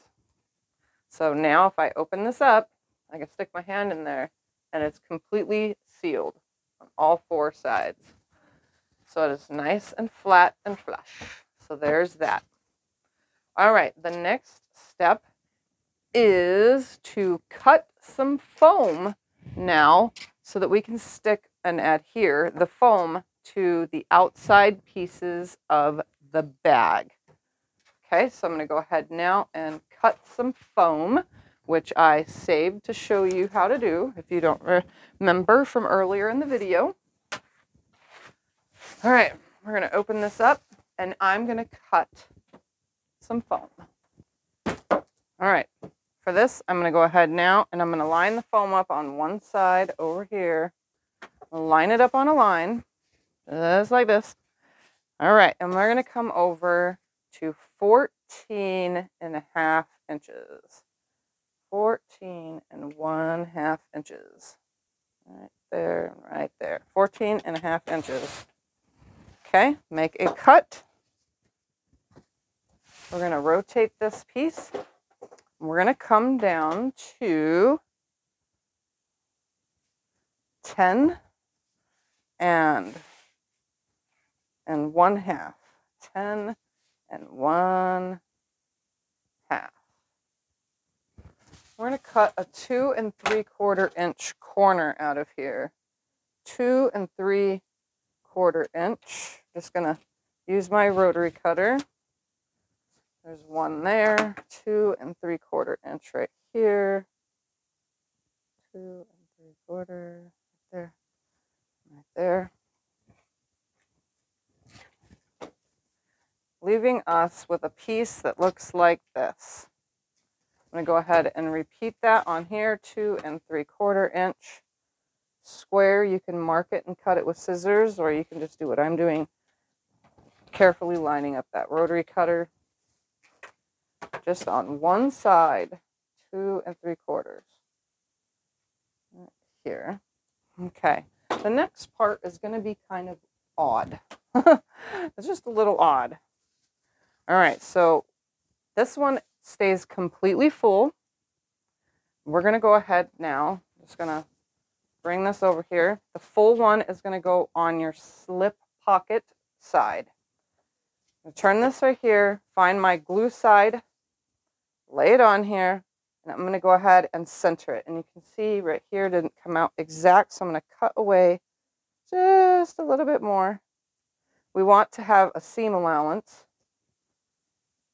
right here on both sides. You can see that this is a lot bigger. We're going to cut off after we stitch it. The reason for that is because when we stitch it, it shifts because it's foam. So I'm using iron in, so it doesn't shift as much, but trust me, it will shift. All right, so I'm centering it on here, and I'm going to iron this on. And here we have my piece. You can see it's super flat, and then it's nicely pressed onto here. So you can see it's centered in there just perfectly. And I have my seam allowance on all 4 sides. This side right here on these sides, it's just longer than it needs to be, because after I'm done stitching, I'm going to trim 1/4 inch off of each side. All right, for this one, on the other hand, it's a little bit different. So you can see we're going to have this in the way. We can't just iron this on with that there. So what I'm going to do is we're going to create a window to slide this into the foam. So we're going to go ahead now. We're going to come down on the foam 1 inch. We're going to mark this right here. Come down 1 inch. And I'm just going to mark an opening just like this with a pen. And then I'm going to come down 2 7/8 down from that. And you can see that I'm making my window within this right here, this 9.5 section right here. I'm making my window from that. So now I'm just going to poke my scissors through, and I'm going to cut this window out. And you'll see what I'm doing here. It may seem a little odd at first, but trust the process.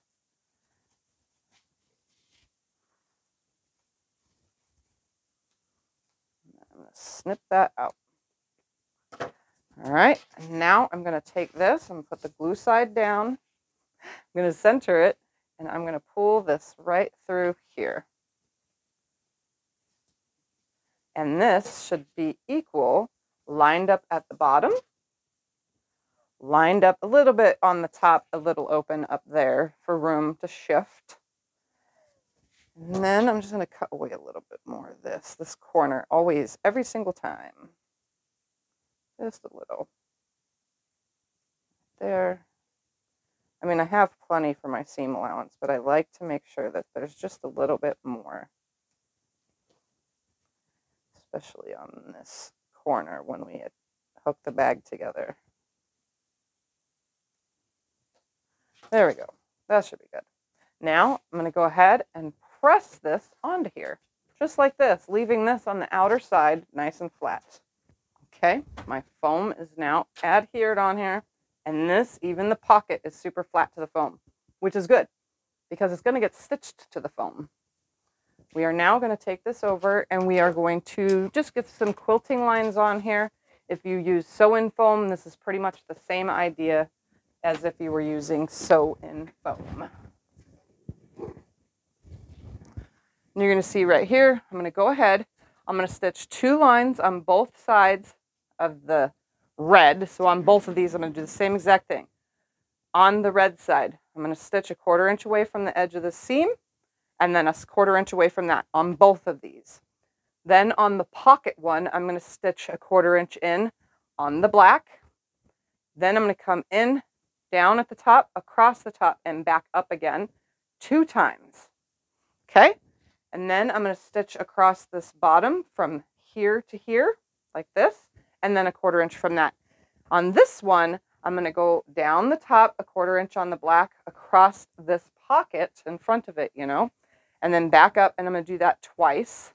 The 2 stitches on both sides, and then I'm going to cross the bottom twice. So just watch how I do this. I'm going to also use a 3mm stitch length.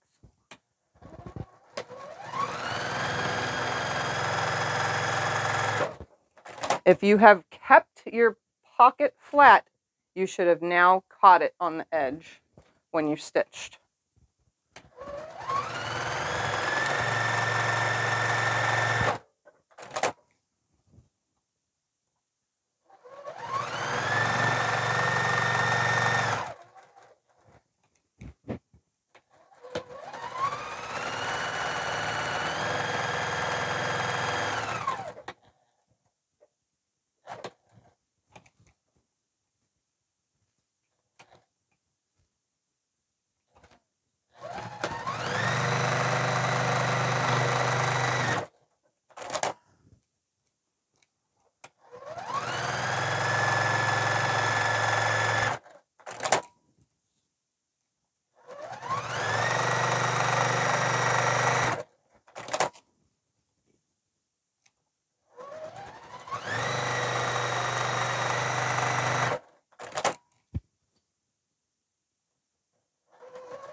All right, on the back side, you can kind of see, but this pocket is mostly held down. So when I stick my hand in this pocket right here, it stays flush with the bag so that it's not sagging into the bag. Some parts didn't fully catch, but that's okay. It's fine. It's on there, it's not going anywhere, and inside the pocket is nice and flush. So 2 stitches on this side, 2 around here, 1 down here, and 2 across the bottom. I'm going to repeat with this one, except this one, I don't need to worry about anything, and I'm not top stitching over this slip pocket.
Okay, once those things are stitched, I'm just going to seal across the bottom right here because we don't need that open. I'm just going to seal across that real quick.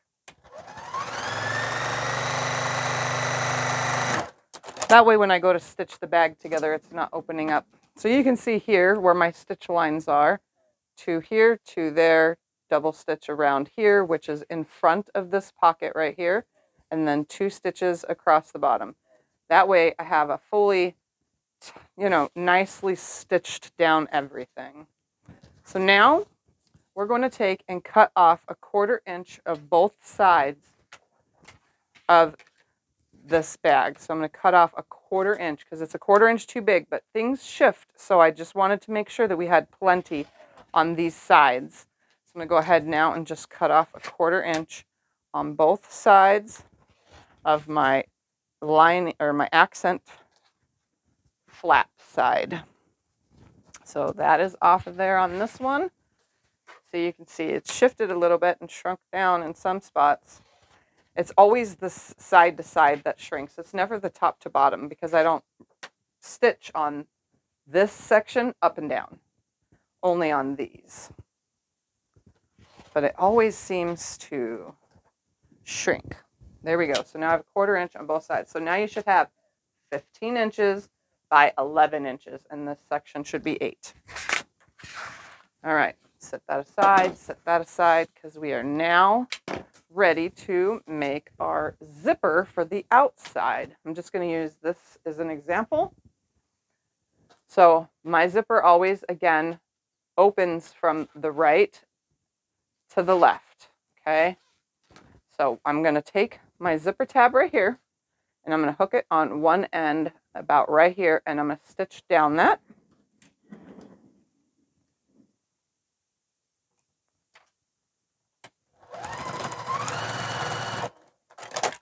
All right, once that is on there, oops, I'm going to go ahead now and fold that flap open, flip it over, fold in this end.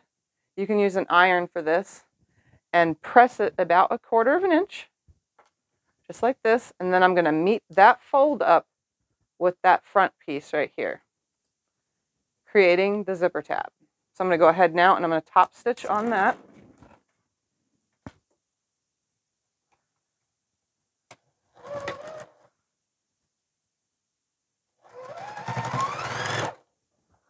Oh, did I run out of bobbin thread already?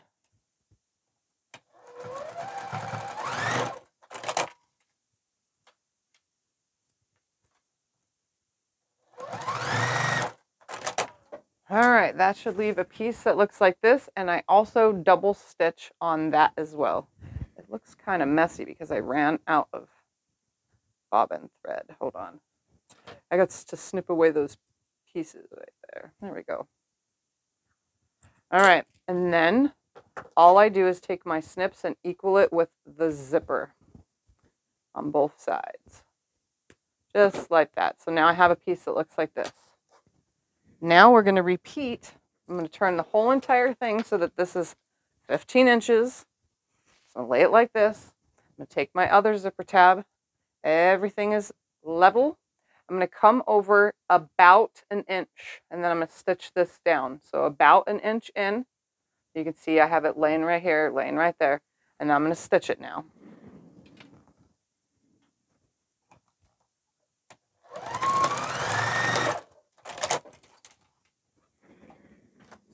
Okay, once it's stitched on, just going to fold the flap over.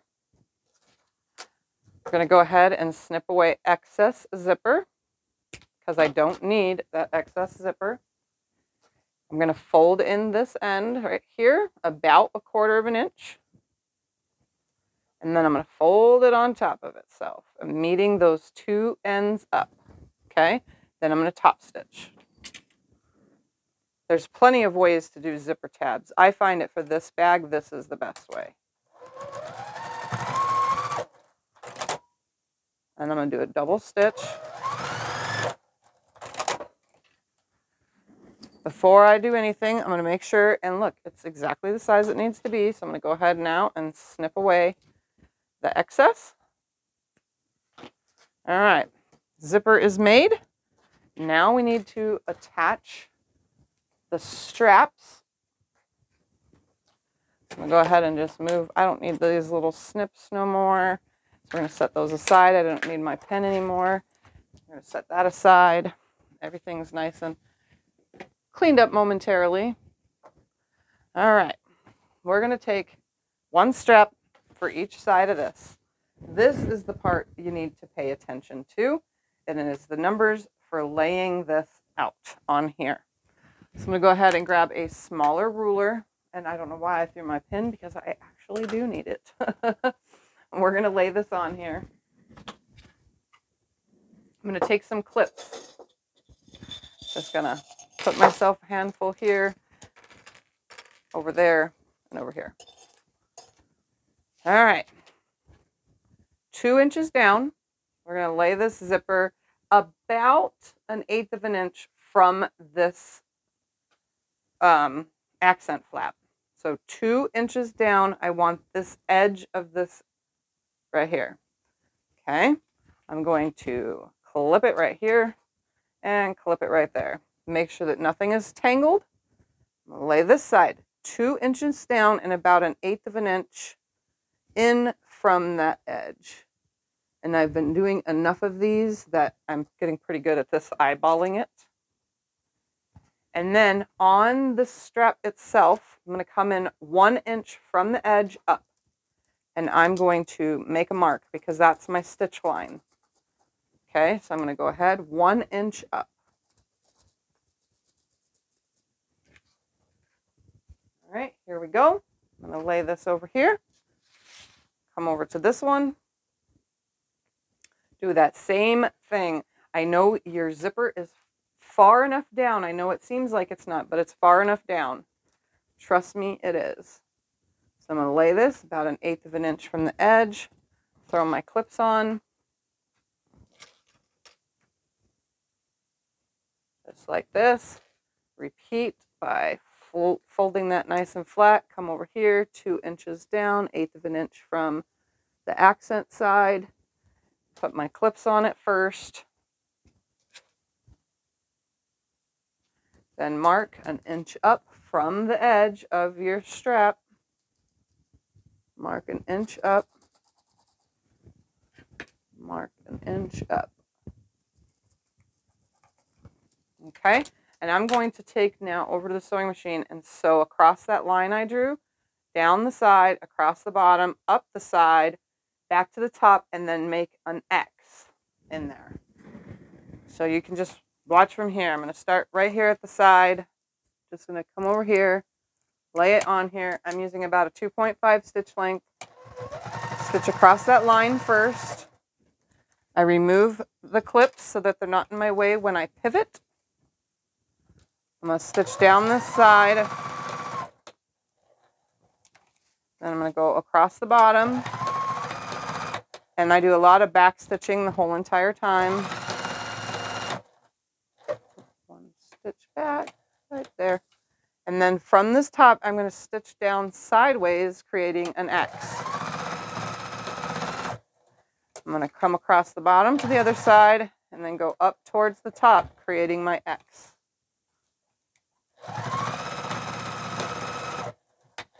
And since I'm using black thread, it's really hard to see, but I'll take it up to the camera and show you in just a moment. Let me get this other side on here. Pull away these. So I'm going to get rid of my starting stitch right here.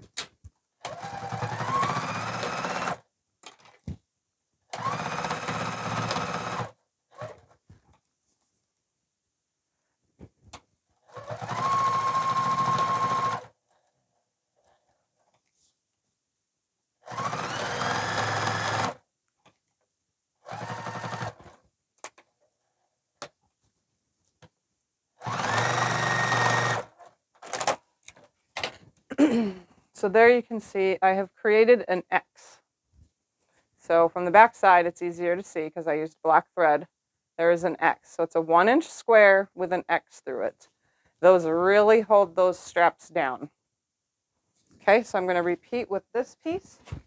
I'm going to move my zipper to the middle just so that it's not in the way of my foot, my machine foot, because we don't want that in the way. Slide this through. Repeat, stitching on the line first. I pretty much stitch back and forth twice. It's on there.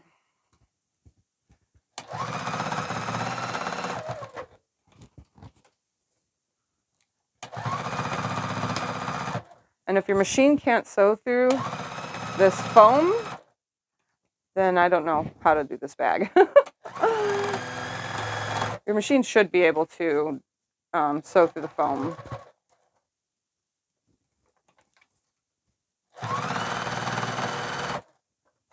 All right, come to this side. Oops, I forgot to move those. They were in my way.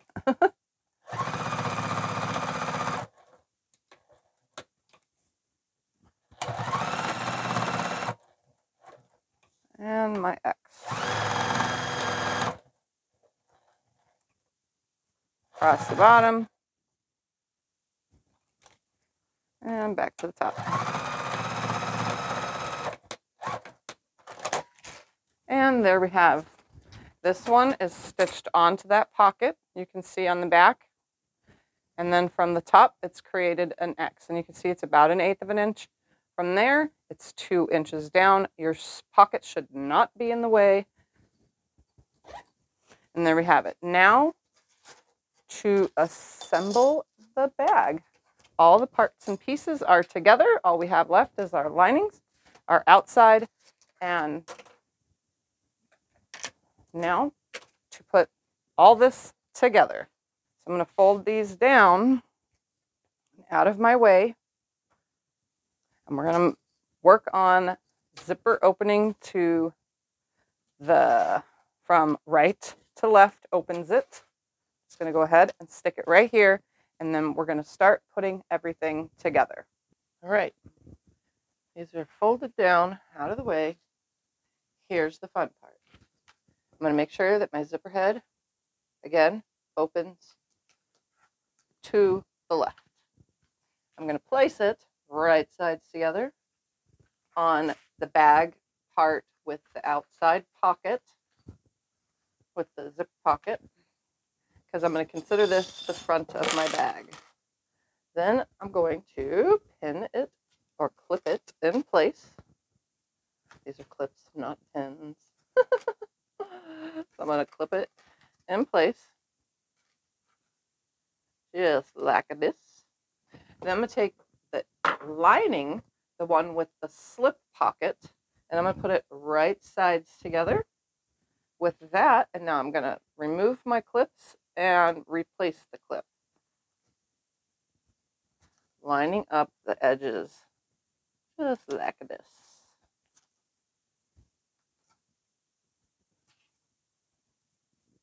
Now I'm going to take it over to the sewing machine and sew a 1/4 inch seam.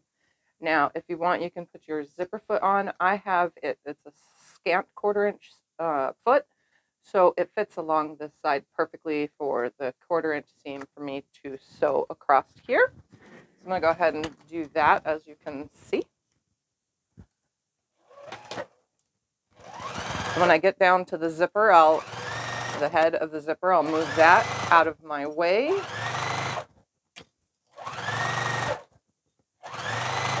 So I'm at the head of the zipper. I'm just going to slide that out of my way real quick and then continue on,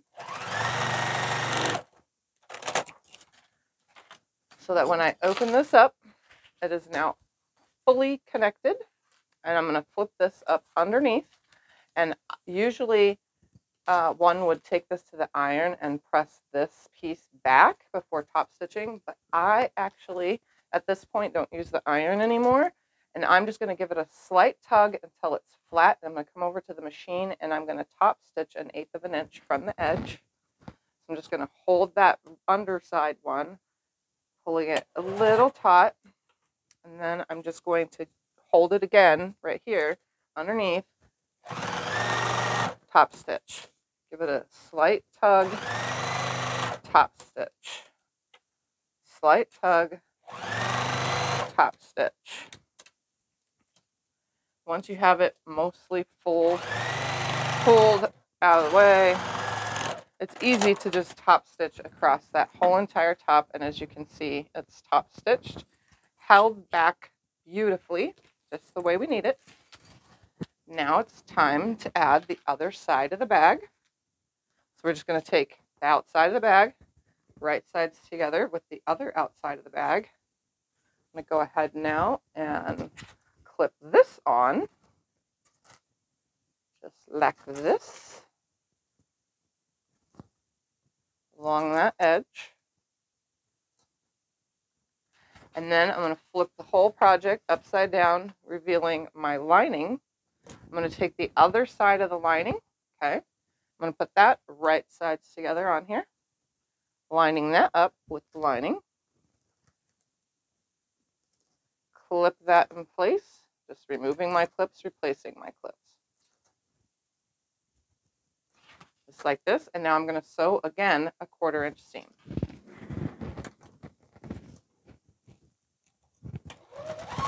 I'm going to move that zipper head out of the way, so I'm just going to reach in there because it's on this side. Pull it out of the way a little bit. So then replace it back the opposite direction. That way I can have a consistent 1/4 inch seam all the way across.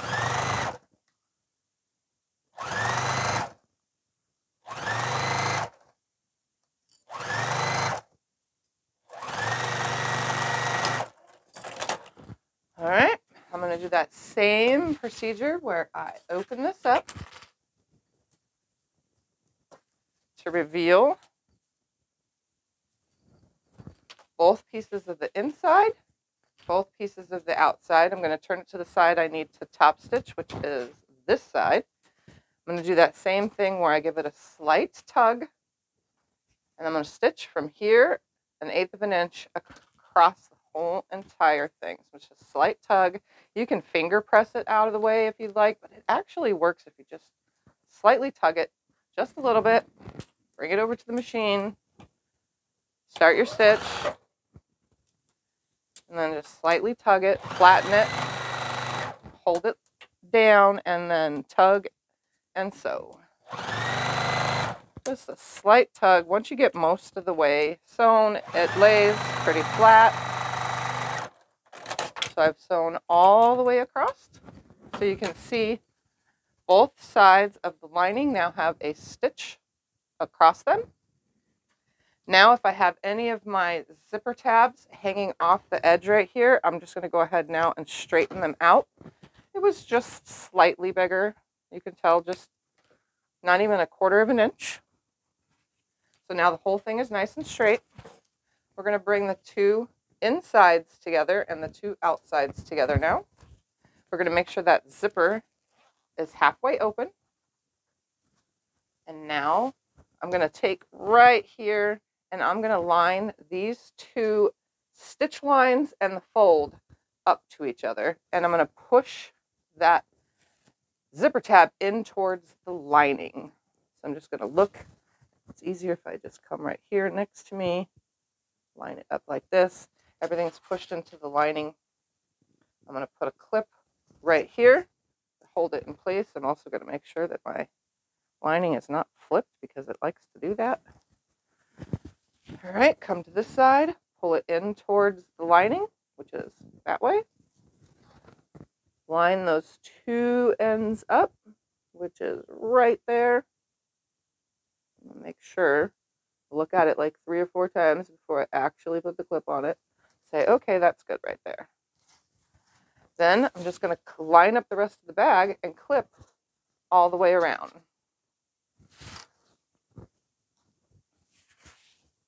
Clipping all the way around, holding all those layers together, lining up the lining. Again, just clipping it.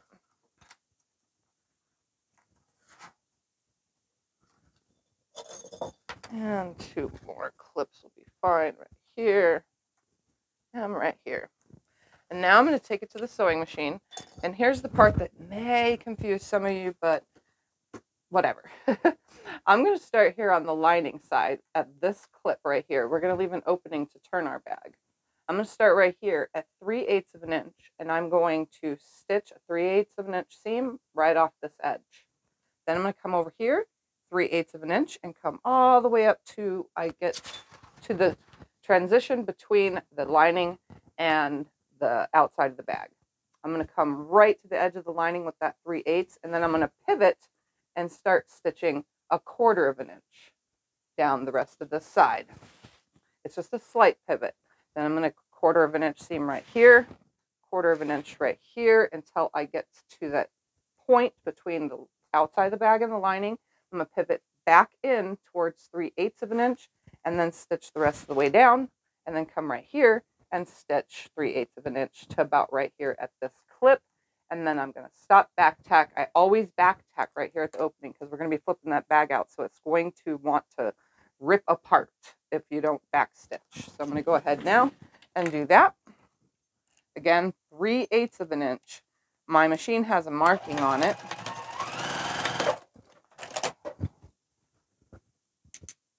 I'm also using a 2 stitch length. Oops. Come on, right there. I'm just going to hold it at 3/8 of an inch all the way till I get to the transition between the two. Now the machine is going to want to struggle right here. I'm just going to pivot just a little bit, take a couple stitches until it's at 1/4 of an inch.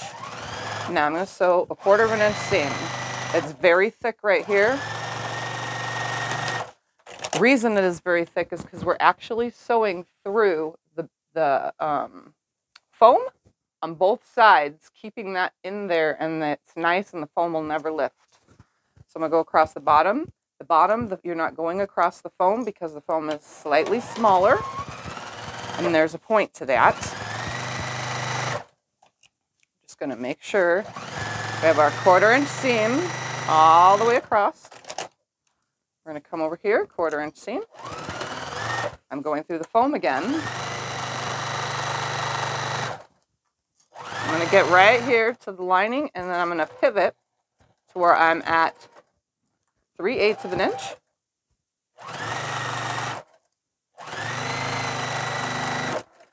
Come to this last and final part on the bottom, 3/8 of an inch, and stop right there. Now this is totally up to you, but I need to get rid of some of this bulk. So I'm actually going to cut this down to 1/4 inch with some scissors right up to here. And you can go all the way down if you'd like. If it seems like there's too much bulk, you can cut the whole thing down. Even though I sewed a 1/4 inch seam, I'm just cutting a slight tiny bit. I do that across the bottom of the bag as well. Just cut a little bit off of there, just a little bit. It's not quite 1/8 of an inch. Just cutting just a little bit.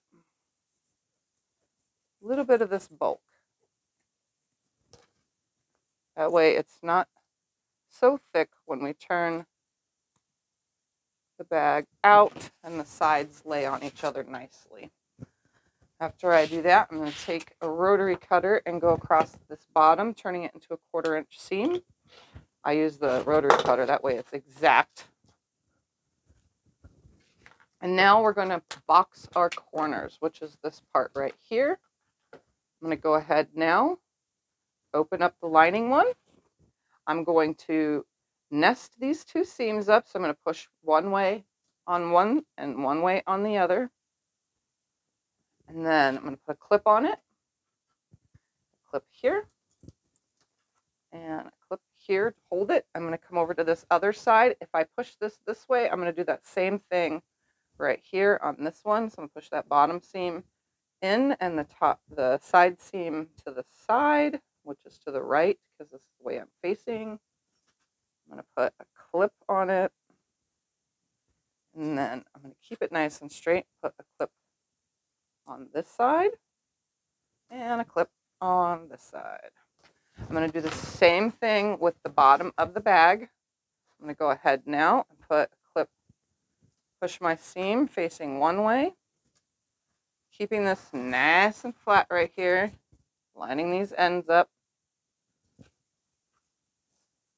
And we're going to be sewing through a lot of bulk right here. So just remember, if your machine can't do it, just be very careful or sew very slowly. Turn it around. I'm going to make sure this side of the seam I have that way. So I'm going to push it to the one side and the other one to the opposite so that they nest right up. Put the clip on it. Straighten the rest of it out. Again, there's going to be a lot of bulk on this. So be very careful. All right, all of my corners are now ready to be sewn. So I'm going to start with the bottom of the bag because it's literally right here in my hand. And just shove everything down and out of the way. And I'm going to sew a 1/4 inch seam across this bottom. Remember, it's sewing through lots of layers.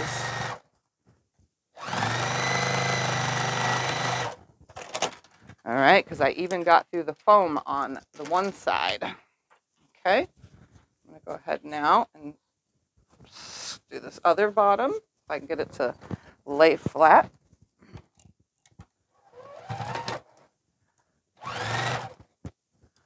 Keeping it flat and straight.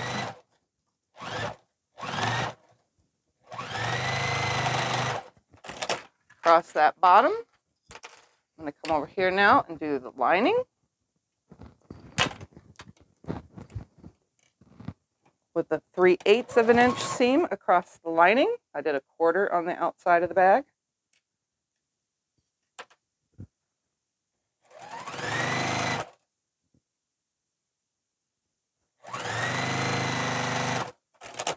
All right, I'm going to do this other side.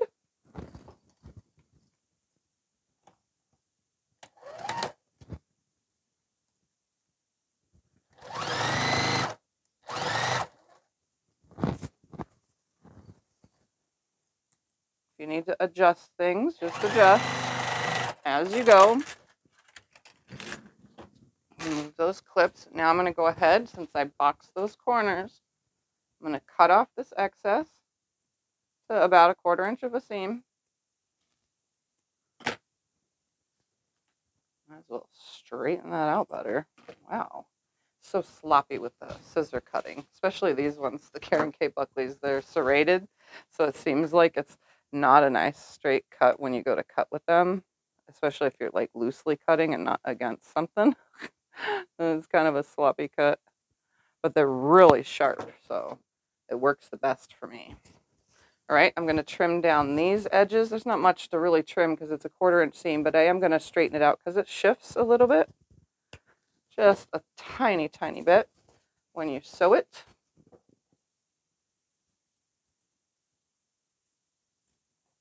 Just a tiny, tiny bit off of here. Get all that out of there because we don't want any of that in the bottom of the bag. Now here's a little trick just in case your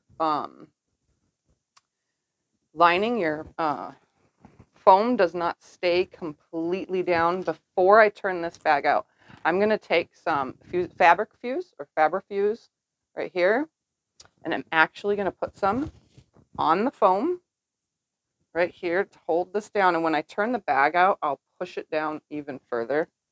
If I get this to come out, there's so much pressure required to get it out, this whole nozzle. All right. I'm just going to push that in, and when I flip the bag out, it will, I'll adhere it better because I'll be able to push the bottom of the bag down. For now, I'm just going to use this. Sticks nicely and it'll stay when you have to wash your bag. There we go. Just going to make sure that it's on this side of the seam. Pushing it down, holding it for a second. Let's get some of that excess glue off that edge. I'll just wipe it off on the fabric. All right, I'm going to set that aside, holding this for a second. And then we're going to flip the bag out. I'm going to go ahead and clean up my pins while we wait for that glue to dry a little bit.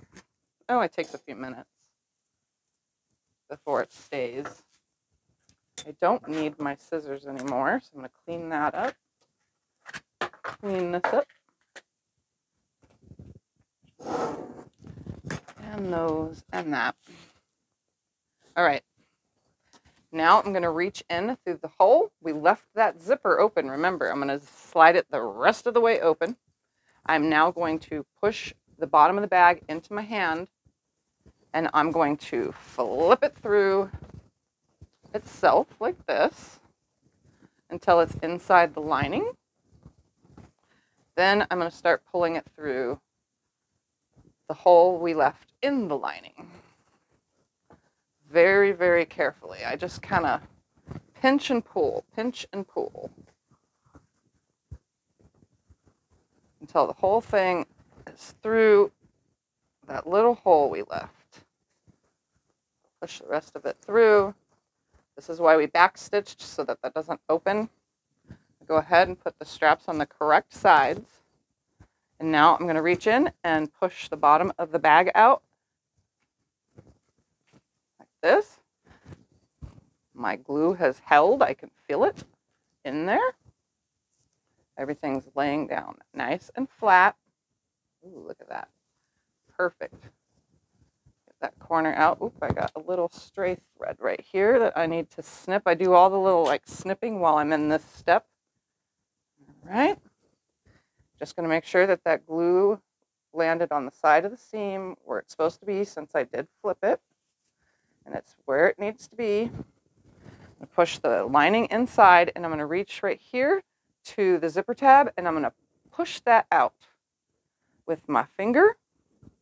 It should push out nicely because there's not really any bulk from the zipper underneath that, so it should come out really good. Let me go ahead and flip this one here. Again, you should be able to fit your finger in there, but if not, you can try a turning tool. Again, while I'm in this step, I always get any threads that get caught in the seams. All right, that's pushed out nicely right here. Right there, the bag zips closed like it's supposed to. Everything's sitting flush. The reason why we sewed the lining with a bigger seam allowance is so that there's not much sag inside the bag, so that it lays a lot flatter. We're going to go ahead and open the zipper pocket in here that we did not fully stitch. We're going to reach in there and grab the bottom of the bag out through that pocket. So here's the bottom of the bag where that opening is that we used to flip. We're going to go ahead and straighten that out right here, and we're going to stitch that shut. So I'm going to stitch from this stitch line right here across to the other side right there, and it should be a 1/4 inch seam. So I'm just going to put my needle down at that one end where I started or ended, because I don't know which way it is now that I'm, inside out. Stitch across it to the other side. So that is now sealed shut. I'm going to push it through to the bottom of the bag, and we're going to leave that pocket out. And now remember, we turned these under so there is no raw edges that are going to stick out. I like to clip away that corner that we left there. So I'm going to take a little tiny pair of snips, and I'm going to snip from the inside up to the stitching, but not the stitching on both of these. I'm just going to do like a little V, a notch right to it, just like that. So just cut off just a tiny little notch. That way when I flatten this out, that I have no visible corner seam right here on these corners when I stitch it shut. So now I'm going to line it up and then top stitch across here. I'm going to keep it nice, lining them on top of each other, and I'm going to stitch with an 1/8 of an inch seam. I'm just going to line it up. I'm going to go from one side to the other, just holding it on top of itself perfectly as best as I possibly can and stitching along that edge. I go a little slow on this. This is probably the slowest part of sealing this whole entire bag. Lining that up. This one got a little wonky. Stitch across it, back stitch at the end, snip away the thread, and snip away my starting thread. And now that is sealed shut, as you can see. So now I'm going to reach in and I'm going to actually poke those corners down in that I just sealed.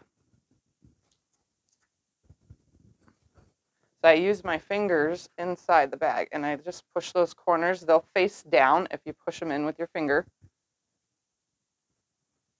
That's pushing it out in there. And there we have it. So now I just straighten out the bottom of the bag as nice as I possibly can. I make sure that that center seam we sewed lays nice and flat. All right.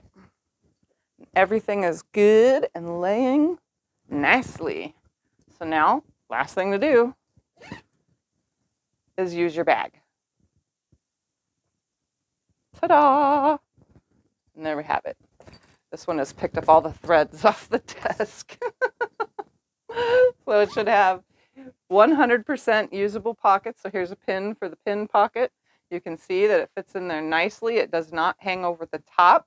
Your zipper pocket should be fully functional inside of there. You have slip pockets that fold kind of into the side so you can put more things in them. So they kind of just go from one side to the other.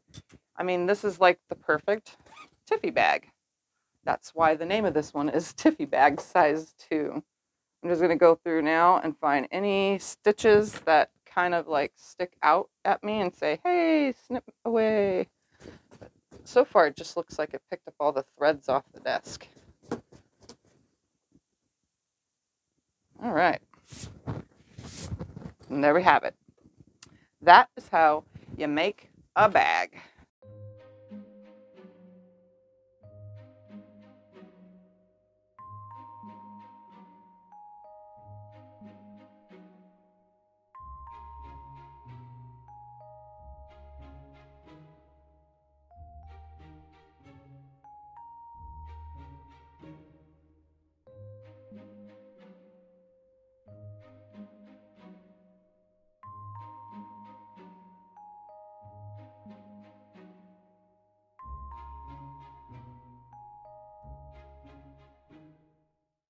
And there we have it. All 10 bags are made.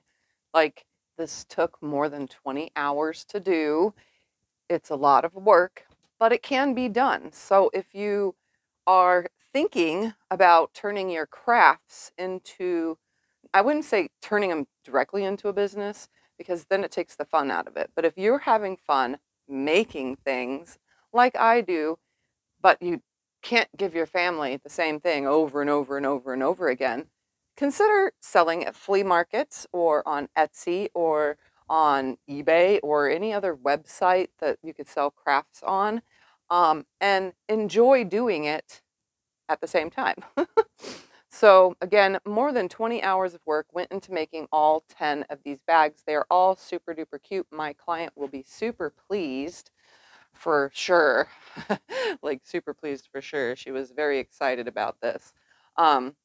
Just make sure, like I said in the beginning, talk to your client. Verbal communication, whether it's on a video chat or if it's just over the regular telephone, verbal communication is very important with your clients to make sure that everything is what they are asking for and going in the way you want. I ended up, 2 of the bags have white stitching, so I went ahead and pieced 2 of them at the same exact time, but the rest of them all are mixture of colors, so they were all one at a time after I went and did that whole step of pressing and attaching all the interfacing. So it literally was like a chain thing. So I just did one step, all the cutting, and then I did all the interfacing and on the iron, and then I did all one at a time. I grabbed each bag and sewed it on the sewing machine. So again, it's a lot of work, but it's worth it in the end, I think, personally.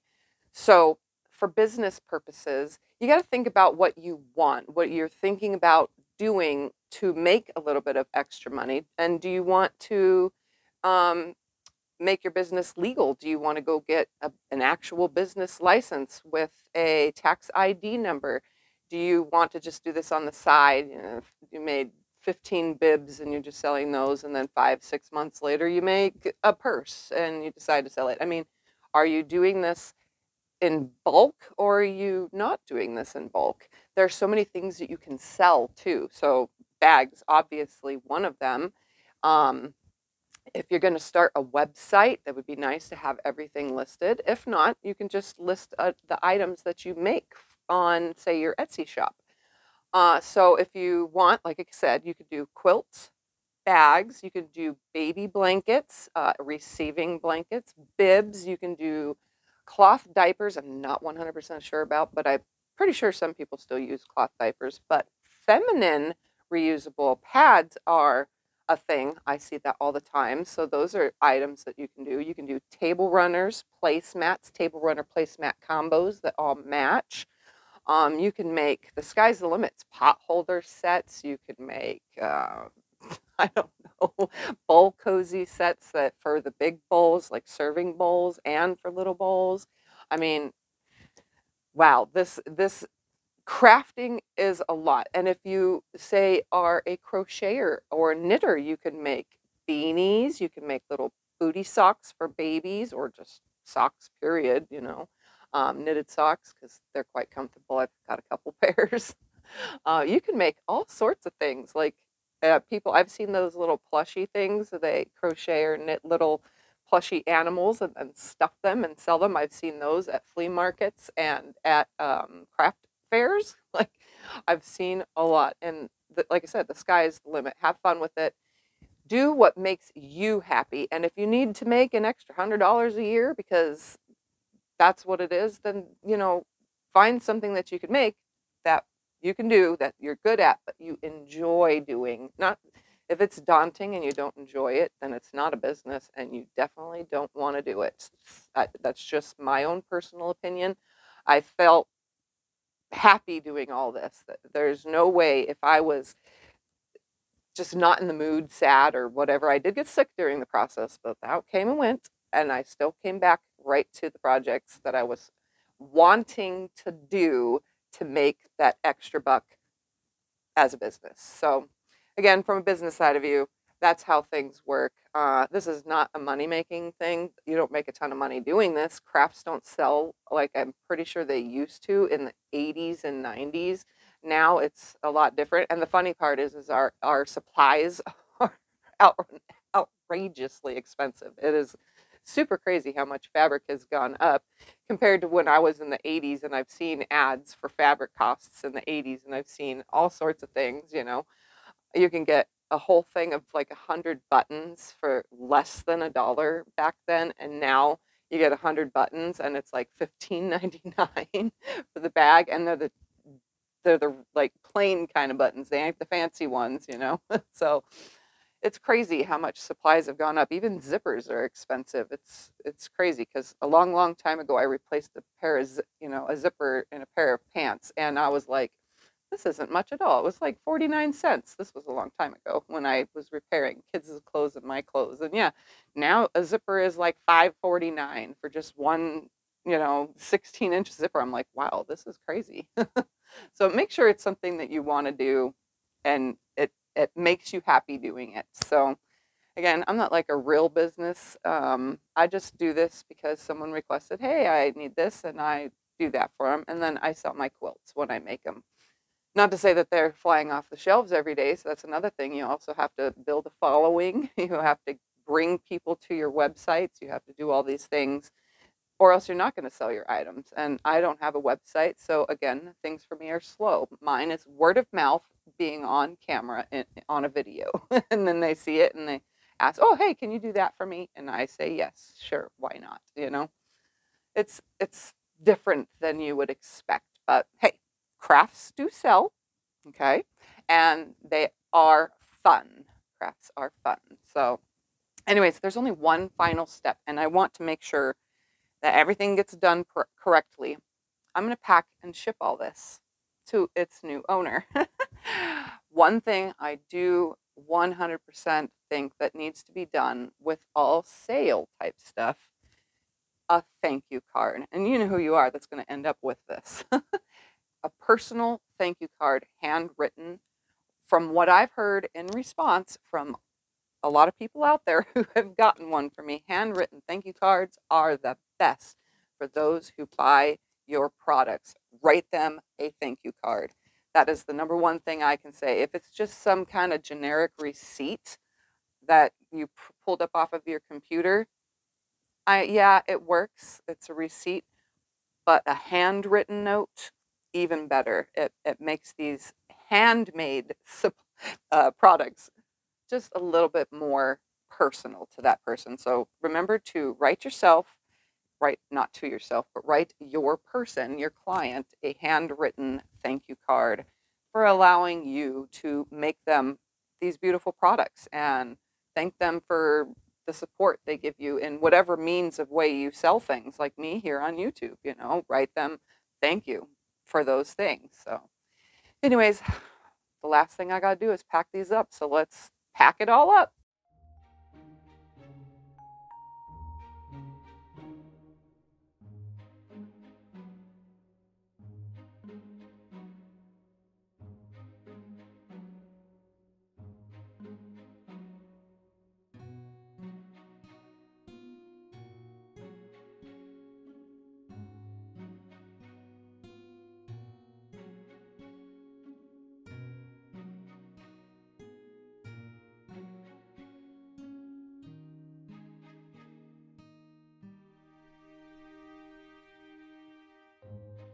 Thank you for watching. I hope you enjoyed today's video, whether it helped you or not.